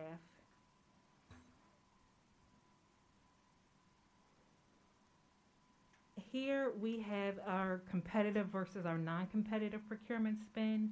So this provides a snapshot of our competitive methods versus our non-competitive methods. So the highest percentage that we have for our competitive methods, which is invitation for bids, request for proposals, request for quotes, is the invitation for bids at 32%. And then for non-competitive, which is like cooperative or rider contracts, where we can ride other governmental entities' contracts, exemptions, sole source, miscellaneous, emergency, special procurement, public entity, and non-compliant. The highest there is 25%. So there was no significant increase or change or decrease in our competitive versus our non-competitive spend. I say it every year, we do love rider contracts. They're convenient. They help us save time. Sometimes we benefit from cost savings, but we do encourage our departments to look at competing on the open market. So we try to keep that in mind. Provided here is our purchase order change orders by department. So this table includes transactions from FY21 to FY23, and this represents all of our change orders or modifications that were made to purchase orders. So some of the significant increases in PO change order spend was for the city from FY22 to FY23 was due to changes or modifications relating to our contract management system and implementation of our e-sourcing software and vendor collaboration gateway. Another increase was a PO change order spend by community and planning and development, with changes and modifications associated with the conditions assessment for the clubhouse at Redgate Golf Course.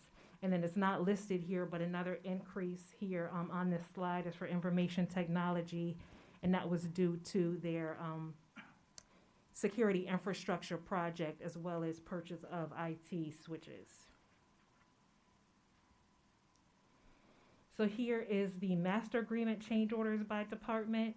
And here the increases are mainly for city manager's office, which were due to increase in postage for printing associated with bulk reports, recreation guides, Rockville reports, etc.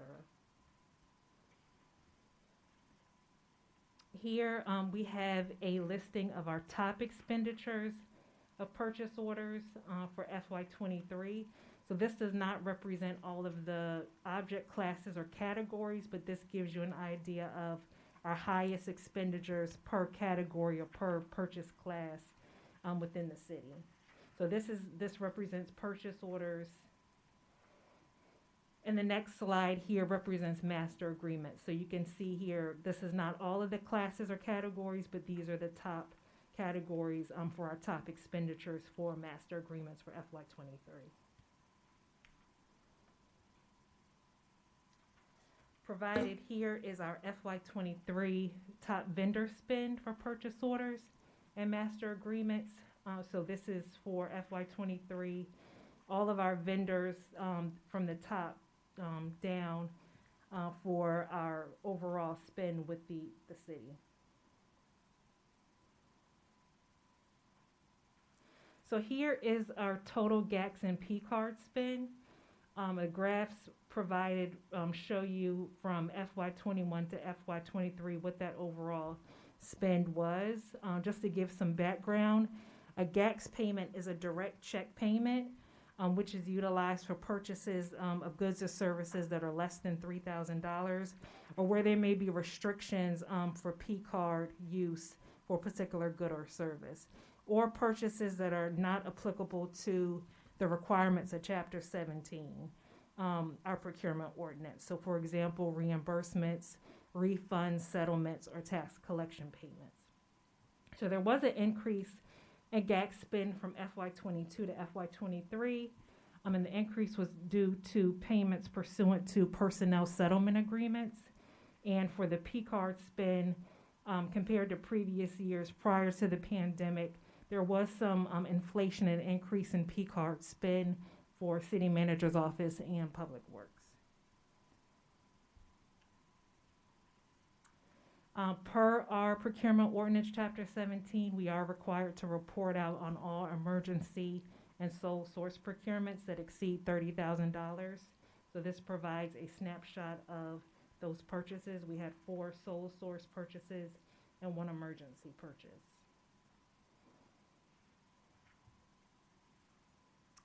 And provided here is a summary of our minority, female, disabled, or veteran-owned MFDV outreach program. So in FY23, we had about 16% or 4 million of mayor and council award items that included multiple award contracts that were awarded to MFDV businesses. So you'll get more information on this during Ms. Pat Ryan's report that's after this.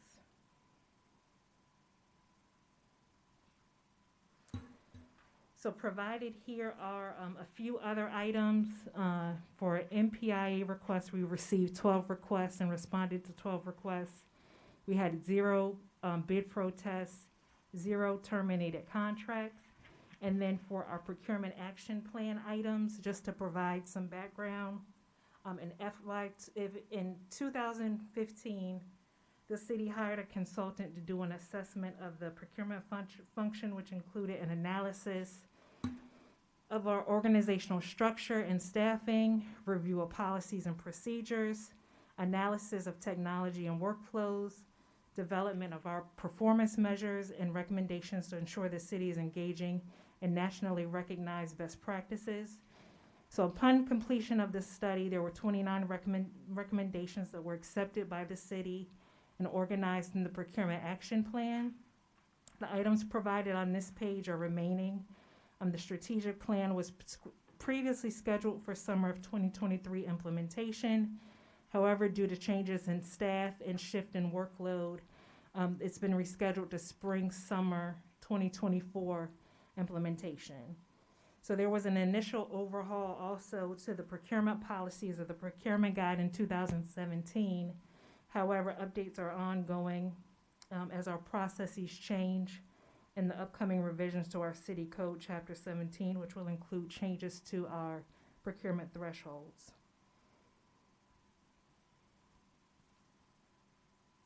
So the next couple of pages are our glossary of terms, so you're welcome to review that at your convenience, but this concludes my presentation. I welcome any questions that you have at this time. Thank you very much for that presentation, very thorough. We appreciate it. I will just see if my colleagues have any questions. Councilmember Van Grack and then Councilmember Jackson. Just one quick question. I noticed that the Financial Advisory Board noted that there was a 80% satisfaction rate from the procurement survey, and that there's a follow-up coming to the Financial Advisory Board with regard to that 20%. I was wondering if the mayor and council could also get some of those results that the Financial Advisory Board has, just to find out other issues that could be improvement. Did you address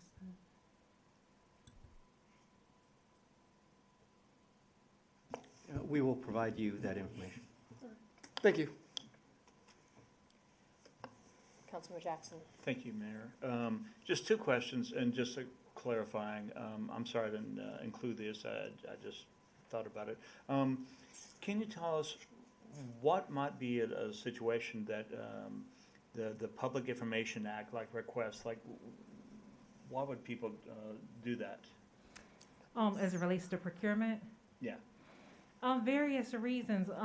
Some individuals, you may have competitors, vendors who want to see one of our current contracts, or want to get pricing or information on the incumbent.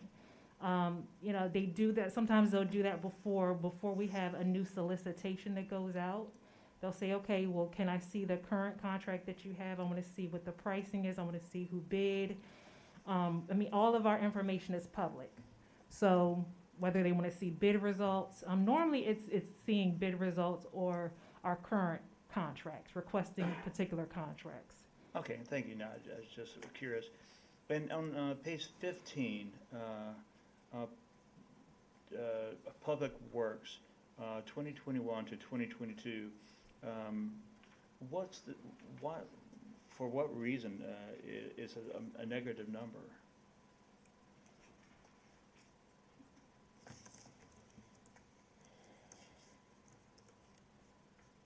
said page 22?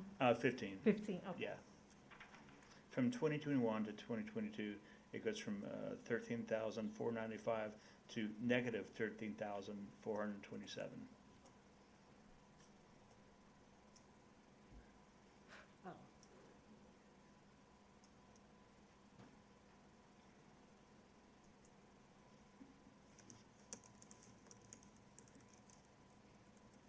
I can get you that information. It is noted in the FY22 report. So I can follow up with that information. Okay, perfect. Thank you.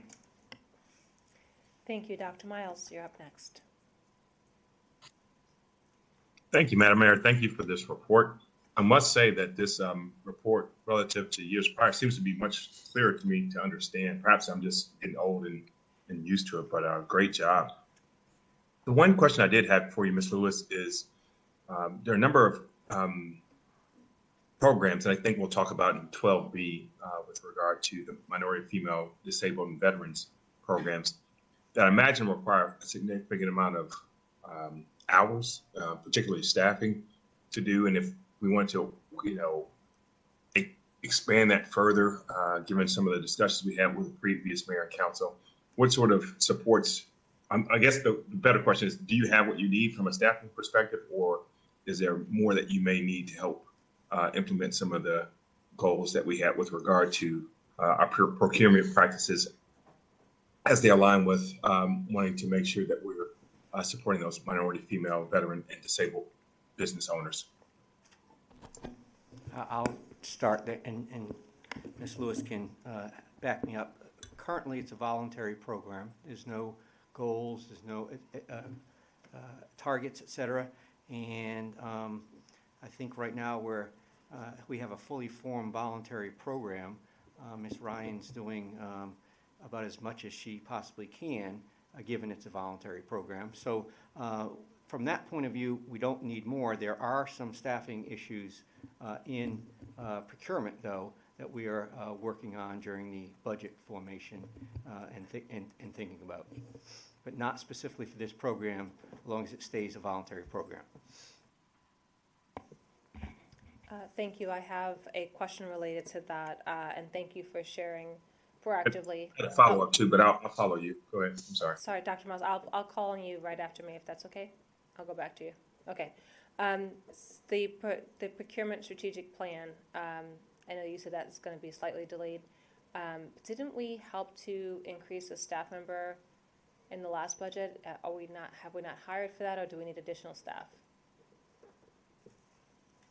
So I believe that was for FY21 that we got an additional staff member. Okay, I know there was talk about another buyer. Yeah, it was another buyer, but I actually had somebody go out for several months, and our workload shifted. Okay. And, with the number of staff we have, I am responsible for kind of jumping in and making sure things move through. So I'm doing the work of my staff also. So that kind of caused that shift to happen. Okay, and we'll see a request or something come through the budget, what I'm hearing from you. Okay, perfect. Right. Dr. Miles? The follow-up I had is that we had in the previous mayor and council, I think, a presentation on this topic, the MFDB, and it came in part either before or just so soon after a time when we had one of these, multi-$1,000 contracts, and the difference between the MFDB vendor and the non was like less than 1%. And I think the conclusion that we came to is that there has to be a change in code that would allow us to go with one vendor over the other if it costs more, even if it's a trivial amount. Moreover, given that we heard from the Environmental Commission earlier, there perhaps are some ways that we might want to pivot our procurement practices to support those businesses that might have slightly more environmentally friendly practices. And to that end, perhaps, I don't know this. This is your bailiwick. This may require more time to do the research to figure out who's doing what and to label it accordingly as we review these contracts as they come before us. So again, the question is if we are looking to, and again, this is all proposal, this is hypothetical. This body has to decide what we want to do.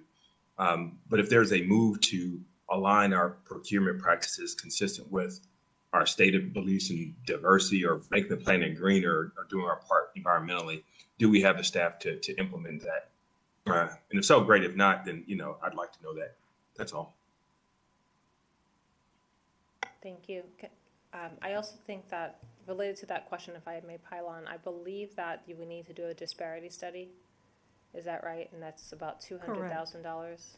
Yes, in order for us to establish goals and have an actual formal program, yes, we would have to go through the disparity study first. And we did provide some information over about a year ago to the mayor and council on what that process would look like and what it entails. So I can send that again. I think that'll be very helpful to the new body. And also, I think I raised this previously, but I'll just say it again. Is there a possibility to collaborate with other jurisdictions? How we have used strategic sourcing to, bundle and get discounts, if you will. I believe we did that on the EV readiness plan. That helped us. Is there any other thing we can look at to see how we might be able to get that kind of thing done? We can look into that. The difficulty is, the needs are different of every organization. So it's just a matter of going out and doing some research and talking to some other jurisdictions. But we can definitely look into that. Thank you. And I did hear from you that you are trying to at least get done with the strategic plan first. And then maybe that's something that you might consider asking or including as you get staffing up and moving forward with the strategic areas that you're trying to implement. Correct. I had a question about the Calyptus report that was done. I believe there was I remember talking to a previous council member that there was supposed to be a strategic sourcing program, or at least a guideline to be able to give to staff as part of training. Will that be coming forward with the strategic plan, procurement plan that you're putting together? So at this time, we are not visiting the strategic plan. In order for us to develop a strategic plan, we would need to have the system and functionality to do that and pull historical data. So we're doing an upgrade now. We're in the process of an upgrade with our current financial system. And then once that financial system is in place, then we can look at revisiting the idea of a strategic sourcing plan. But the upgrade touches many other departments and not just procurement. So those are some other factors that we have to consider. Could we at least still keep it on the list so it's part of the action plan so that as we are progressing and getting through that we don't forget that was an important part of the Calyptus report? Yes, we can keep it on the list. Thank you, I appreciate it. I have more questions about the MFTV, but I'll hold for the next presentation. Do my colleagues have any other questions? Dr. Miles? Yes, thank you, Madam Mayor. I heard from the city manager that said that we're, from a staffing perspective, okay. The question I have is if it's the will of the body, we have not discussed this, to add a program like, green procurement or what have you. Do you all have the capability within your office from a staffing perspective to do that? And if not, what would that look like? What would you need? And the reason I ask is very specific. I mean, we're in budget season, and FTEs are full-time equivalent, and other positions are a premium, recognizing that we're in some very fiscally tight times. So I just want to be mindful and go in eyes wide open with what your office may need, and so that we can make informed decisions in the coming weeks and months. That's all. So I have been in discussion with the acting city manager, Mr. Semino. We've been talking through that, and we are looking at some solutions for the budget process. So that is a possibility to get some additional help, because we know that the environmental piece will be key as well, and we would need some help in that area. So Mr. Semino, if you wanted to chime in, but yeah, we're looking into that during this budget process. Thank you. And we are having budget discussions. We do not have a finalized budget, but that is under active consideration. Thank you. Final two questions for me, and I'll see if my colleagues have anything else. I've mentioned this before, but I know we have procurement training. Do we have contract management training on your list? That is currently on the list. Okay, Yeah, perfect. as we look at updating the procurement guide, that is one of the items on our list. Thank you. And then what is the Kelly Insurance Group that was noted as one of the highest expenditures? Sorry, that's for our a benefits administrator. That's Okay. managed by HR.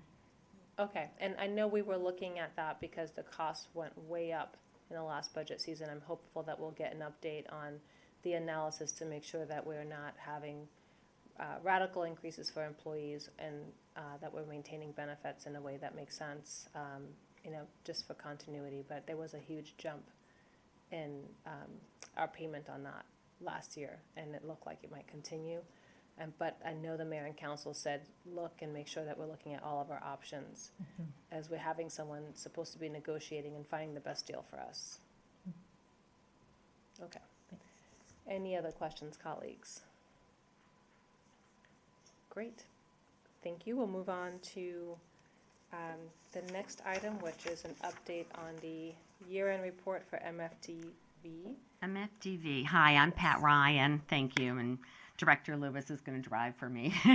So I'm Pat Ryan. I'm in procurement, and I handle the minority, female, disabled, or veteran-owned MFDV business. And this is an outreach program.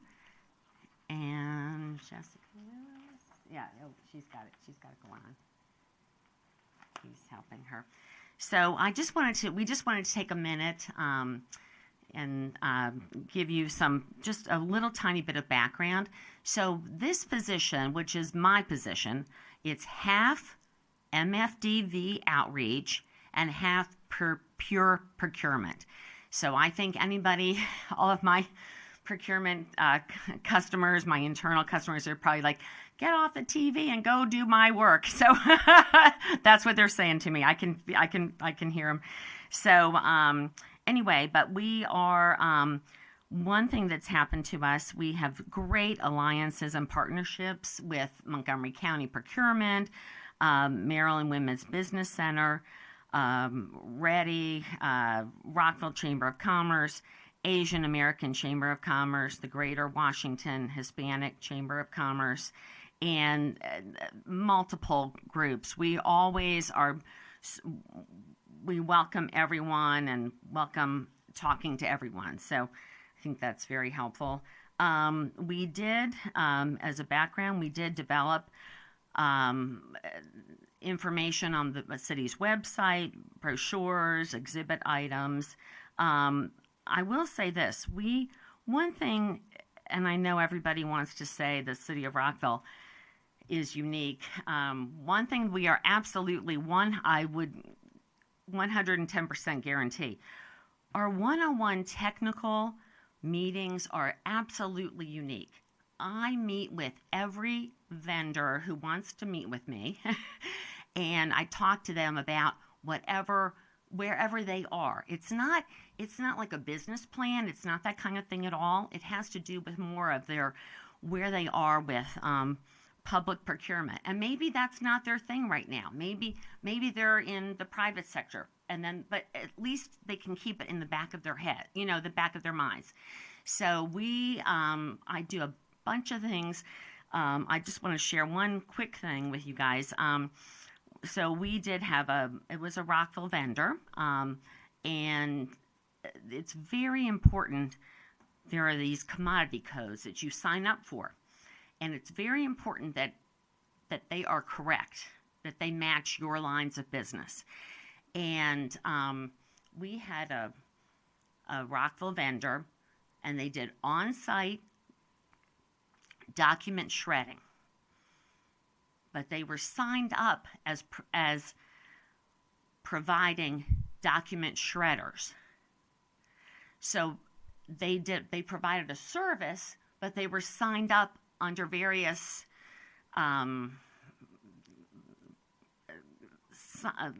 places as providing the actual product, not the service. So anyway, it's very important. So one thing we review is to make sure, does this meet your, does this match your lines of business? So the other thing, we did join up in the last bit of time. We did join up with the Central Vendor Registration System. I'm sorry, my mouth is really dry. I'm sorry, but it's Montgomery County's. It's how Montgomery County pays their vendors, but there are other. But there's like four additional, like Montgomery College, City of Rockville, other vendors, or other jurisdictions. But what we do, we utilize that. So, for example, we utilize that when we had recently. Oh my gosh, you're so kind. Thank you, my friend. Oh my gosh, I'm so sorry. Thank you. Apologize. Very kind. So, in FY23,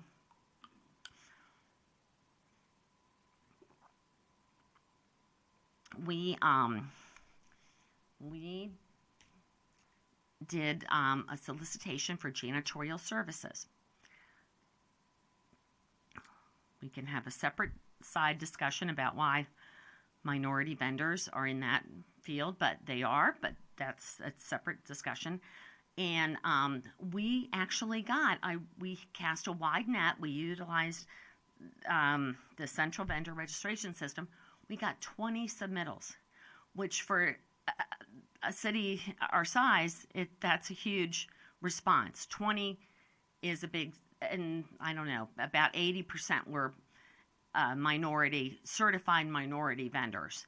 So that is something we utilize this Central Vendor Registration System to reach out and get as many minority vendors as possible in everything that we're working in. So thank you.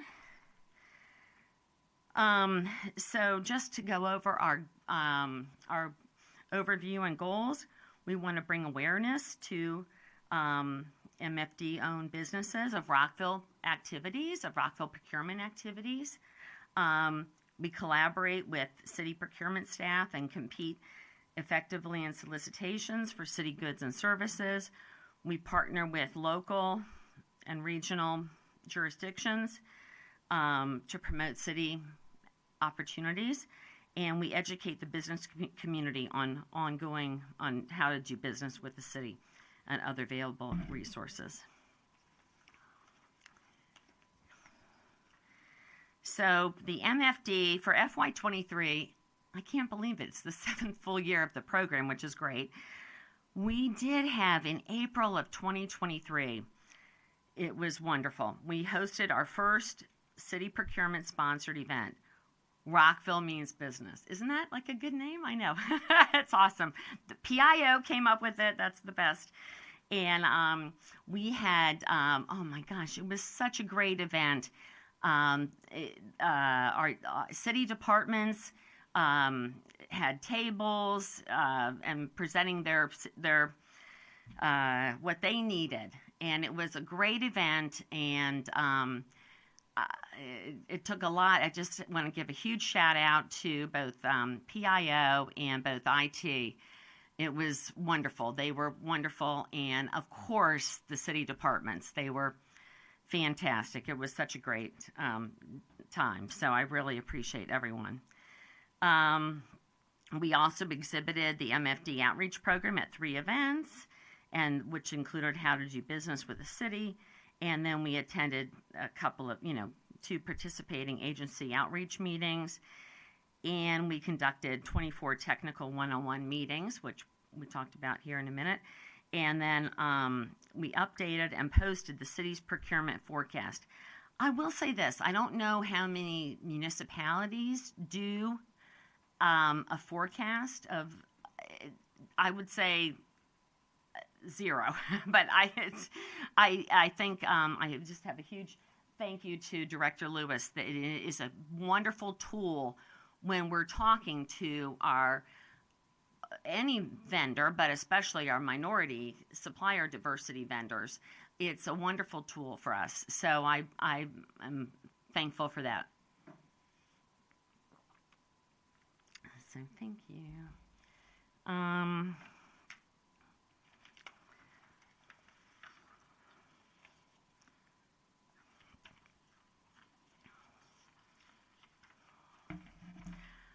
Okay, thank you, Jessica. So we, I guess, oh my gosh, my friends, this is not necessarily, this is an outreach program. We don't have legally mandated goals, and it sounds like we're going to get you some information about what all that entails, but it's not linear. It's not like you've got a broken arm and it gets a little bit better every day. It's not linear.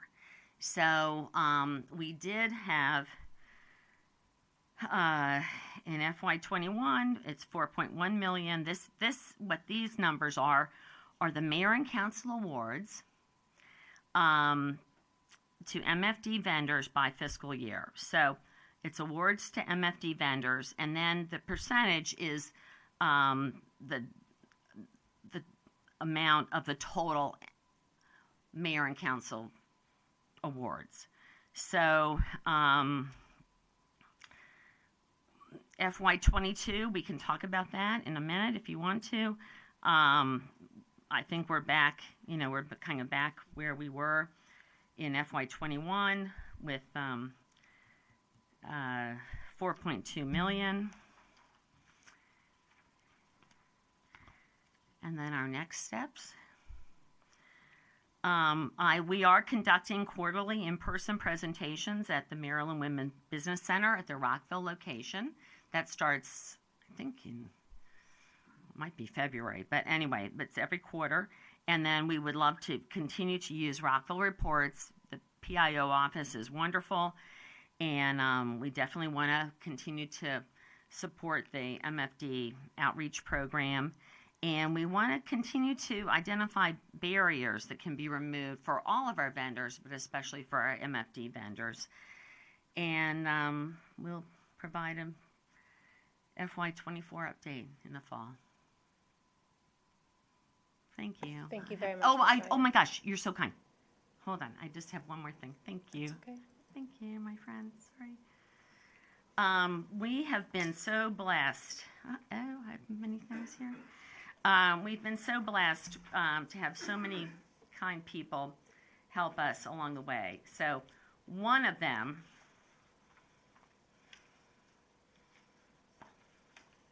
oh my gosh, I don't know. I'm going to have to rely on my memory. That's not good. One of them is Herman Taylor, right? So former delegate, I don't know, does that name ring a bell? Yeah, Herman Taylor. Oh my God. He's so kind. So we met with him early on, I don't know if it was 2016-ish, right in that time frame. You know what he said? And we were like, hey, how does an outreach program work versus a legally mandated? How do we find our path with an outreach program? And he said, he said, look, you're not doing this because you legally have to. You're doing this because you think it's the right thing to do. And that has kind of stayed with me. That has just, you think it's the right thing to do. By you, it's you folks, and it's just stayed with me. So that's all I got. Thank you. Thank you very much. I know that many of us are happy to see that we have an increase again. We had some concerns last year when it dropped to the 1 million. And I just want to commend your team for the outreach that you've done to get that back up. I know, as you said, it's not linear, but it's something we have to keep at. I know the last minute, when we came before us before, we asked specifically to do outreach events with the various chambers of commerces. And I see that you've done that.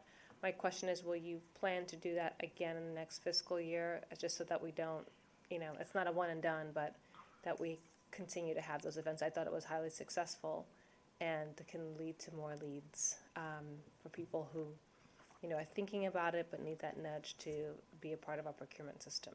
Yeah, no, absolutely. Except for my dry throat tonight, but I talk to everyone all the time about everything. So I'm happy to talk to everyone. So absolutely. So thank you. There'll be more webinars like this in FY25, it sounds like. More webinars? Yes, with the chambers of commerce. Yeah, I don't know if there'll be, or in person. In person, that's yeah, fine too. that's my personal thing is in person, but whatever they want to do. I'm happy to do whatever people want to do, whatever people feel comfortable with. Thank you very much. Any questions from my colleagues? Councilmember Shaw. Thank you, Ms. Ryan, for your presentation. You mentioned that you conducted 24 one-on-one technical assistance meetings. Can you share some key issues that came up, or frequent issues that came up, or concerns? Yeah, sure. So what happens is it kind of depends on where that business is. Like if they're a startup, that's a different thing than if they've been in business for 5 years. Really, a startup probably is not going to work for a publicly funded jurisdiction. We're just not able to make that work.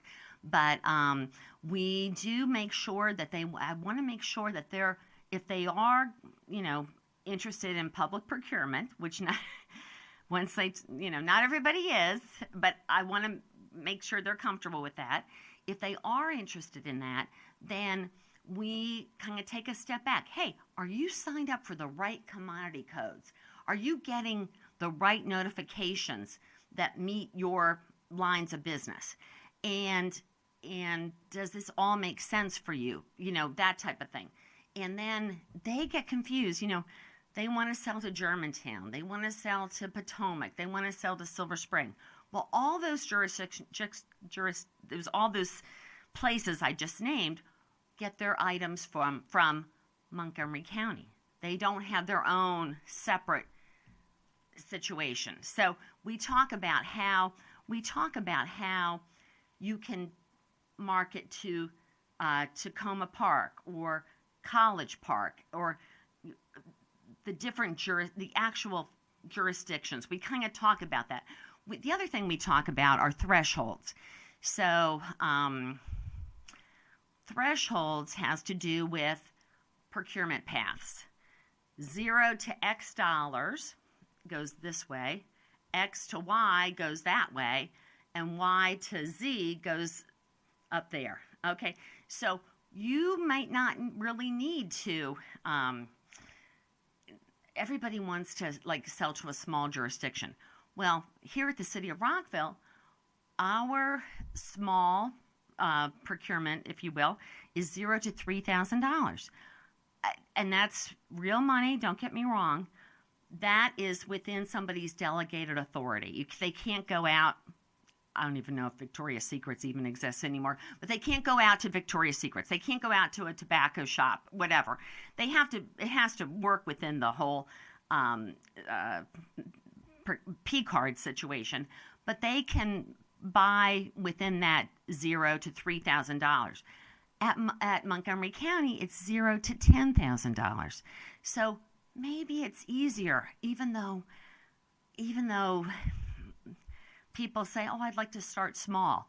I don't know. So we kind of talk about thresholds and kind of talk about the idea. The other situation is sometimes people talk to a marketing person or talk to a department person, and they say, gosh, hey, I love this item. This is the best. I encourage people to say, what is the procurement? What is the next procurement path? What do we need to do to make this work? Because chances are, not taking away from anybody, but whether it's in the private sector or the public sector, probably that person's going to have to get somebody else involved. So what is the procurement path? And I encourage them to sort of take a step back. The person loves this item. Boom, we love it. It's the best. But what is the procurement path to make this work? So that's the other thing. And I do a bunch of things. Let them know about, as I said, about MAPT, Mid-Atlantic Purchasing Team. One of my favorite acronyms. But so I want to make sure that they know these are the jurisdictions. If you are still interested in public procurement, these are the jurisdictions you should target. Thank you, my friend. Thank you. Councilmember Fulton. Thank you for that report. I do have one question. We're reporting on mayor and council awards, and I understand P-card awards. Yeah. And I do see in your plans for next year, it seems to be all awards will be included in, I feel like I saw that here. But what is either the dollar amount or the total number of procurement actions award solicitations that we're not reporting on in this report? We're doing only things that hit mayor and council. So Now, clearly, that's going to be a huge amount of the dollars spent. Yeah. But what's the number of actions that we're not reporting on? Oh, thank you, Jessica. So to answer that, the only other awards would be like a city manager award. So that's anything over the $30,000 threshold up to the $100,000. And then anything under $3,000. Over 30 and under 3?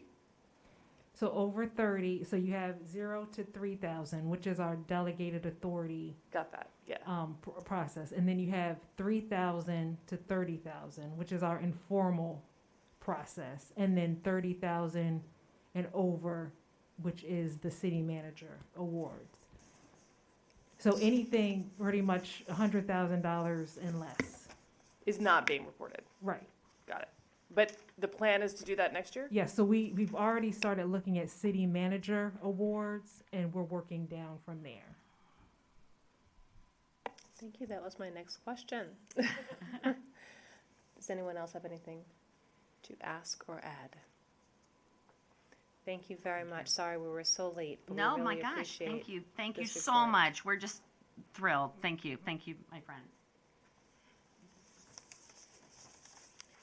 All right. Well, thank you very much. Next, we'll be discussing our mock agenda, item 13. It is a very light agenda at this time. I wanted to ask the city manager, is there anything that you've discussed potentially moving from a 90-day action plan to February 12th? Nothing on February 12th. We are working on bringing the police annual report on February 26th. We also had the potential federal earmarks coming to you, but we seriously doubt that we'll be ready to bring federal earmarks for FY25 when they haven't passed the budget for FY24, nor approved the earmarks yet. But there is a session this week with congressional offices to decide that. So we think our best estimate is going to be that we're going to pull the federal earmarks one because it's not going to be ready, and we're going to substitute in the police annual report that they're working on right now for February 26th. Thank you very much. I have a couple of quick things you don't have to answer now, but that I'm, maybe we can just look to see where that's coming, or, I know we'll also talk more about the 90-day report. But we previously approved accessory apartments, and I'm just curious to see how that is going. I know that there was an implementation plan. I don't need a response now, but just if that's something we could hear about in the future. The metro plan, I know that's in a 90-day plan, but we're interested in talking about the metro station. I know there's some housing, some, pedestrian safety things and transit wrapped up in that. Many of us have received the update on the Lincoln Park piece of art that was prematurely removed. And so I just and it could be an email update, but just what are we going to do with the timeline to be responsive to the community on that regard? I wondered if we need to have time the next meeting for a legislative update, because there's some things that will come quickly with hearings and we may need to designate folks. But I think some of our commissions are planning to meet to discuss things they recommend to us. So we may need a placeholder on Feb 12th for that. And then broadly speaking, with the comprehensive plan, we're looking forward to, how things are going with rewriting our zoning. I don't know if there's an update that can be shared either in a public meeting or with mayor and council. And relatedly to economic development is the permitting process. I know that we have until end of January to give us an update on that. We did have a meeting on that.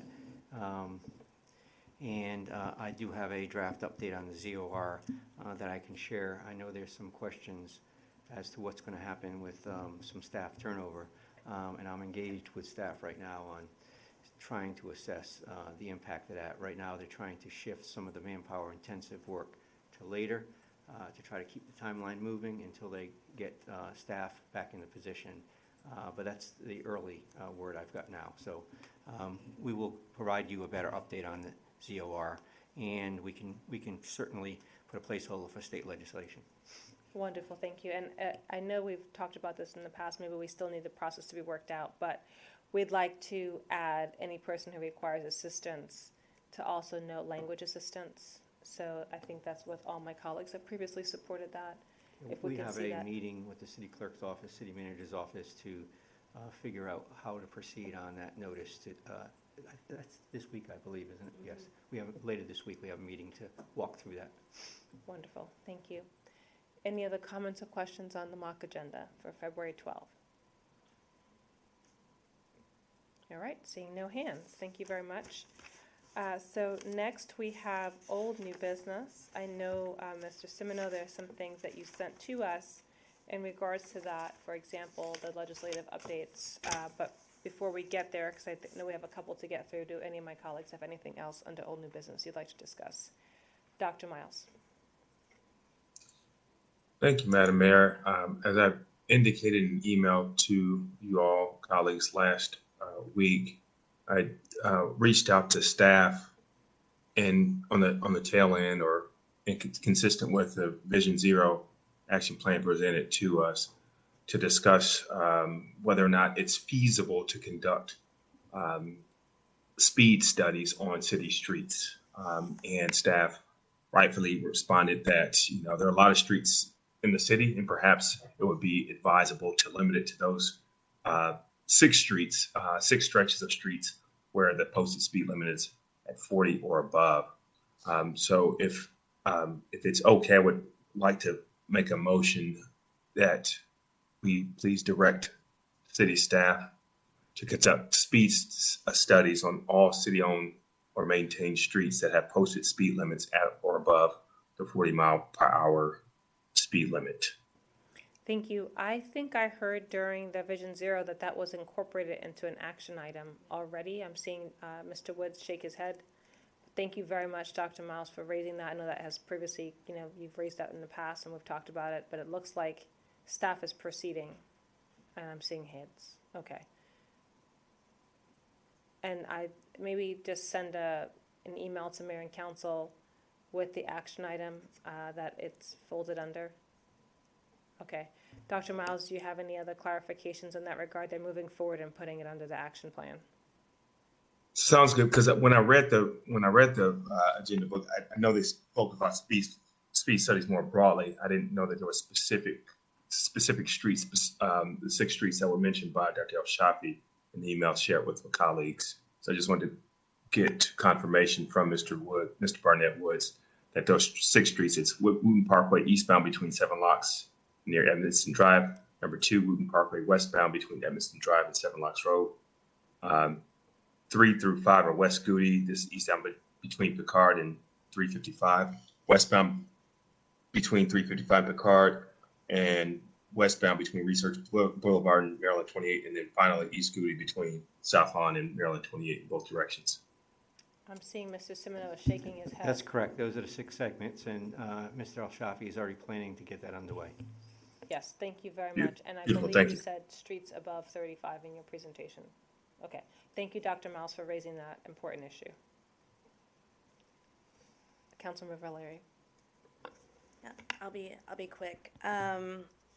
So I know we kind of touched on this a little bit, but I was wondering if we could get an update on the budget survey, on the demographic data, see how it's shifted, if it has shifted, and then that might lend itself to kind of a further discussion of what we mean by outreach versus what we mean by communications plan versus what we mean by community engagement.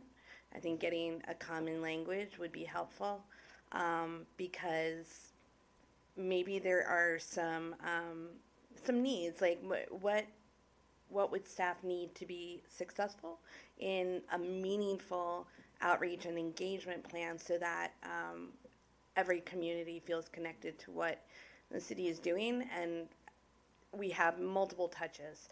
And I don't know where that might live within staff structure, but it's something that I keep coming back to in regards to Vision Zero, thinking about BRT, just about everything. There's a component of it around community engagement and outreach that's very different than what the wonderful work of our PIO. You have a follow-up question to this one? Yes, Councilmember Fulton. Thank you. On the specifically with respect to the budget survey, it is my recollection, and I could be wrong, that we had actually asked for more than just the budget survey, a more robust, true engagement plan on the budget survey. It might have been our very first meeting. I could be wrong on that. But if we are awaiting an update on that, it would be good to have it before the budget's finalized. I will look into that. As to the first question, it's my recommendation that an engagement plan perhaps is something that could be brought up at the Mayor and Council strategic work session. It could be that we have to develop a plan to get it scoped out and figure out where we're going, and that might be something a little taller order.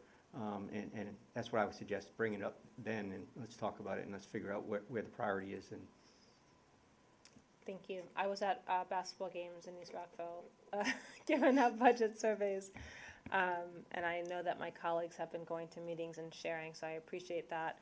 I believe you shared an email update that it looks like we're projected to beat last year's budget survey, which is fantastic. I'm so glad to have the help of each and every one of you to get that out. I also was happy to see small, but that we're getting, folks in the 15 to 24 age range, sharing feedback. And I think area 1 and 2 were in the 11 and 12%.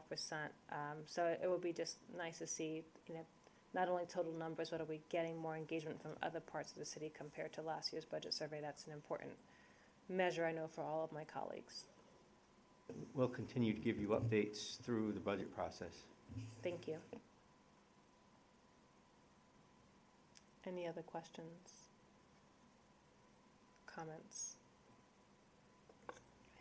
I think I have one, but I think it's more in line with if we're going to talk about the legislative agenda or anything around that. So I don't know. We are going to that next, yes. Okay, never mind. So Mr. Simoneau sent out note. I will note that some of us were at opening session. I know some of us were at D17's meeting the week prior and this past week. And you shared some pieces of legislation that relate to interest areas that Rockville would potentially like to testify on. I know we have not necessarily heard from commissions just yet, but there's some coming up the week of February 8th. And so everyone has received this email, and I noted I am prepared to, under the authority granted to me, to speak to the police funding issues and do the public hearings and briefing for that, as well as I traditionally would be doing the Montgomery County BOE education support.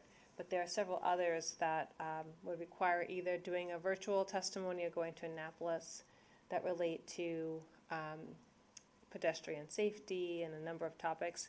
Just wanted to open the floor. I know Councilman Valera, you said you'd be interested in going to Annapolis. Does anyone else have any interest in testifying? Dr. Miles. Yes, Madam Mayor, I'm happy to. I'll probably have to do it virtually if nobody else can do it, but happy to participate. You've done lion's share over the years, and I thank you for that. Thank you. And Councilman Jackson. I'm interested. Okay. So did you have any ones in particular, Councilman Valera? I know that you had specific ones that you spoke to, and then maybe we can go through and make sure we have everything covered. Ms. Moran, did you want to go through the list? Yes, Thank you for the opportunity. Good evening, Madam Mayor and members of the council. We're putting 4 state bills before you this evening. 2 pertain to public safety and 2 pertain to the public works arena. The first bill is SB 155, HB 212, Vehicle Laws, Noise Abatement Monitoring Systems, Authorization, Use and Penalties. This is a bill that's sponsored by Delegate Plakovich Carr. It's a return bill. It was a Rockville legislative priority last year, and it is as well again this year. And it authorizes local governments in the counties of Anne Arundel, Montgomery, and Prince George's to implement noise abatement monitoring systems in a similar fashion for speed cameras to detect and issue citations for loud cars. During the pandemic and since, Rockville residents have expressed many concerns about noise in various parts of the city, about noise from illegally modified exhaust systems. So this bill would address that. The House hearing is on February 8th. This bill is also supported by the Maryland Municipal League. They're talking about amending it to apply statewide, and staff recommends support for this bill. That's the first one. You want me to just keep going through them, or? Sure. Was this one of the ones that you raised your hand for? Okay. Anyone else? Would you be open to doing that? Councilmember Jackson, are you willing to do that? Yes. And then at the end, we can just do delegated authority to the people who have raised their hands to help work on the letter. Okay. Thanks so much. And testimony. Thank you. Okay. The second one is HB 282, Speed Monitoring Systems Agency Statement and Certifications of Violation. This bill is also a 2024 Rockville State Legislative Priority, and the city supported it last year. This bill provides authorization for speed camera images to be reviewed and citations to be signed by a technician. This is an alternative to using a police officer to sign off on the citations, and this would free up our police to focus on core public safety responsibilities. So staff is recommending support on this bill.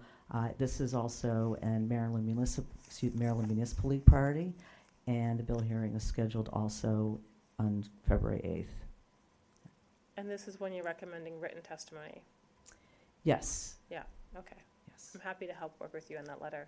Thank you. Did you want to do one? Yeah. Okay. Thank you. This one or the next one? This one. Okay. Councilmember Shaw would like to help on that. Thank you very much. Look forward to it. So the next bill is HB 278, Urban State Highways Speed Limit Exceptions. This legislation is aligned with the city's Vision Zero priority. This bill allows the State Highway Administration to lower the speed limit on a highway within a municipality by 5 miles an hour without a traffic study.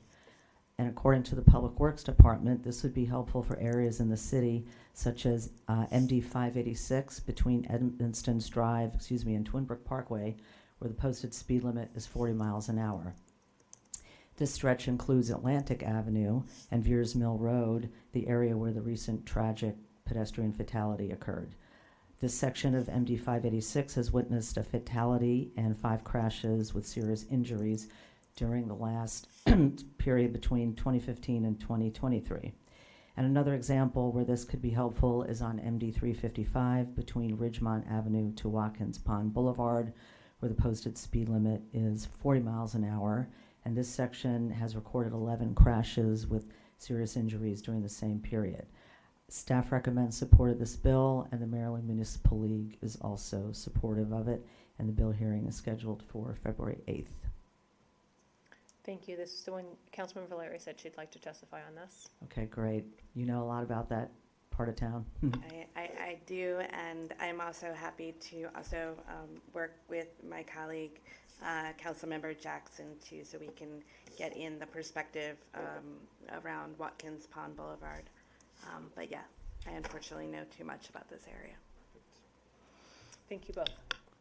Thank you. Okay, and the last item that we'd like to put before you is HB 101. This has a long title. You can read it on the email.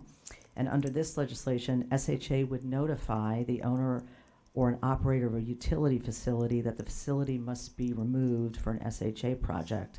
The owner or operator must respond with a work plan by the date specified, not to exceed 120 days. SHA would review the work plan, and if approved, the owner or operator must begin removal within 60 days. So this would impact at Rockville in terms of our water and sewer infrastructure.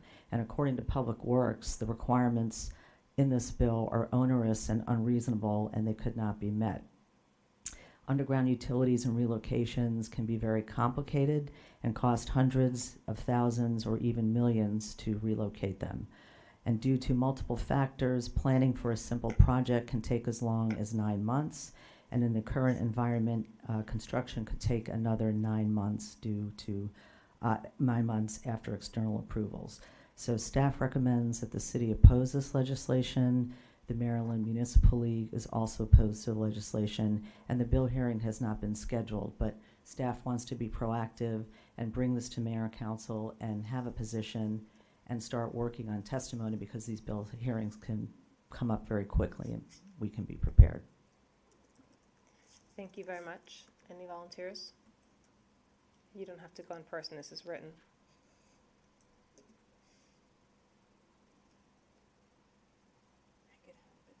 Dr. Miles, I think you raised your hand earlier to help. Not this one? Not this one. Whatever y'all need me to do, whatever anybody else is not able to do, I'll pitch in. I'm happy to help if needed. Okay, Councilmember Van Grack. Thank you very much. And then, thank you.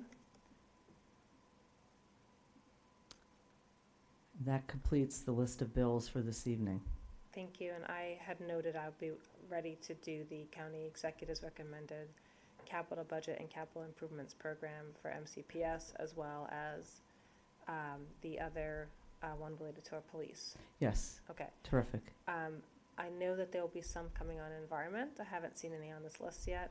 I know that you're going to be tracking a list to send to us. Yes, we're tracking very soon. The Mayor and Council, we're going to be sending to you our first biweekly state legislative update, and in that state, and that's prepared by our state lobbyists. And in that update, we'll have a cover memo on high level and important issues that are being discussed and looked at by the General Assembly. And it's also going to have various bill tracking charts related to areas of interest for the city. So we will be providing that to you on a biweekly basis, and be happy to answer any questions and support, your advocacy in the best way possible. Okay, thank you. Do you anticipate any of these needing hearings before the 12th? Because that's the next time we meet. It's possible. So sometimes this happens. I mean, you check and you check and you check, and there's no hearing date, and then you go back, and then all of a sudden there's a hearing date. So there are times where hearing dates will get scheduled, and it may not align with the mayor and council meetings. So that's something that we may want to discuss with the acting city manager and the city attorney on how we might best handle that. If anything comes up before the 12th or at or around, if you would be willing to delegate me to be a backup support, and then I can also reach out to Councilor Miles and Fulton to see if they have any desire to split those, but I'd be happy to help take the lead in working with you on response, just to cover us through our next meeting, and then we can have a discussion on what else needs to go forward. Thank you. Okay, thank you very much. So what will happen is Ms. Moran will work with you on developing the testimony. She usually shares a draft, you edit it, and then once those edits are incorporated, they're shared with the body so that we all feel good about what we're saying. And then we're going to delegate authority in a motion so that you can make those edits. Yes, thank you. Does that sound good? Yep, okay. So I'll entertain a motion to delegate authority to the respective leads who have volunteered for all of SB 155, HB 212, HB 282, HB 278, HB 101, and the county public hearings on county executives recommended FY25 capital budget and capital improvements program, as well as the RCPD item that will be introduced at the county council. In addition, if there are any emergencies that come up, I will be willing to work with you, Ms. Moran, and then connect with my colleagues who may have time to help, just to make sure we're covered through the 12th. So would anyone be willing to make that motion? Oh, Dr. Miles. Said so moved. Oh, thank you. Love it. A second? It's been moved and seconded. All those in favor, please say aye. I know we're trying not to be part of the midnight club, so if no one has additional old new business items, I'll entertain a motion to adjourn. Oh, Ms. Valeri has one quick one. Just super quick on topics to track. I would be really interested in tracking some of the juvenile justice stuff that might be coming out of Annapolis this year. In particular, where some of the cannabis tax dollars should be going around providing support to communities that have been affected by the illegality of cannabis. And yeah, I can touch base with you later. I don't want to be part of the Midnight Club, but that's something I've been attending meetings, including the county's Juvenile Justice Commission, and I think it's some place that we might be able to do some good. Thank you. On that note, I believe that some early numbers on cannabis tax revenue is about $12 million, and of that, municipalities across the entire state received somewhere between $67,000 and $68,000. It was paltry. So, but anyway, thank you for raising that, Councilmember. I will entertain a motion to adjourn. So moved. Motion to adjourn. Second. It's been moved and seconded. All those in favor, please say aye. I wanted to have some discussion on this motion. Thank you, everyone, for your time. I really appreciate it, and thank you to staff.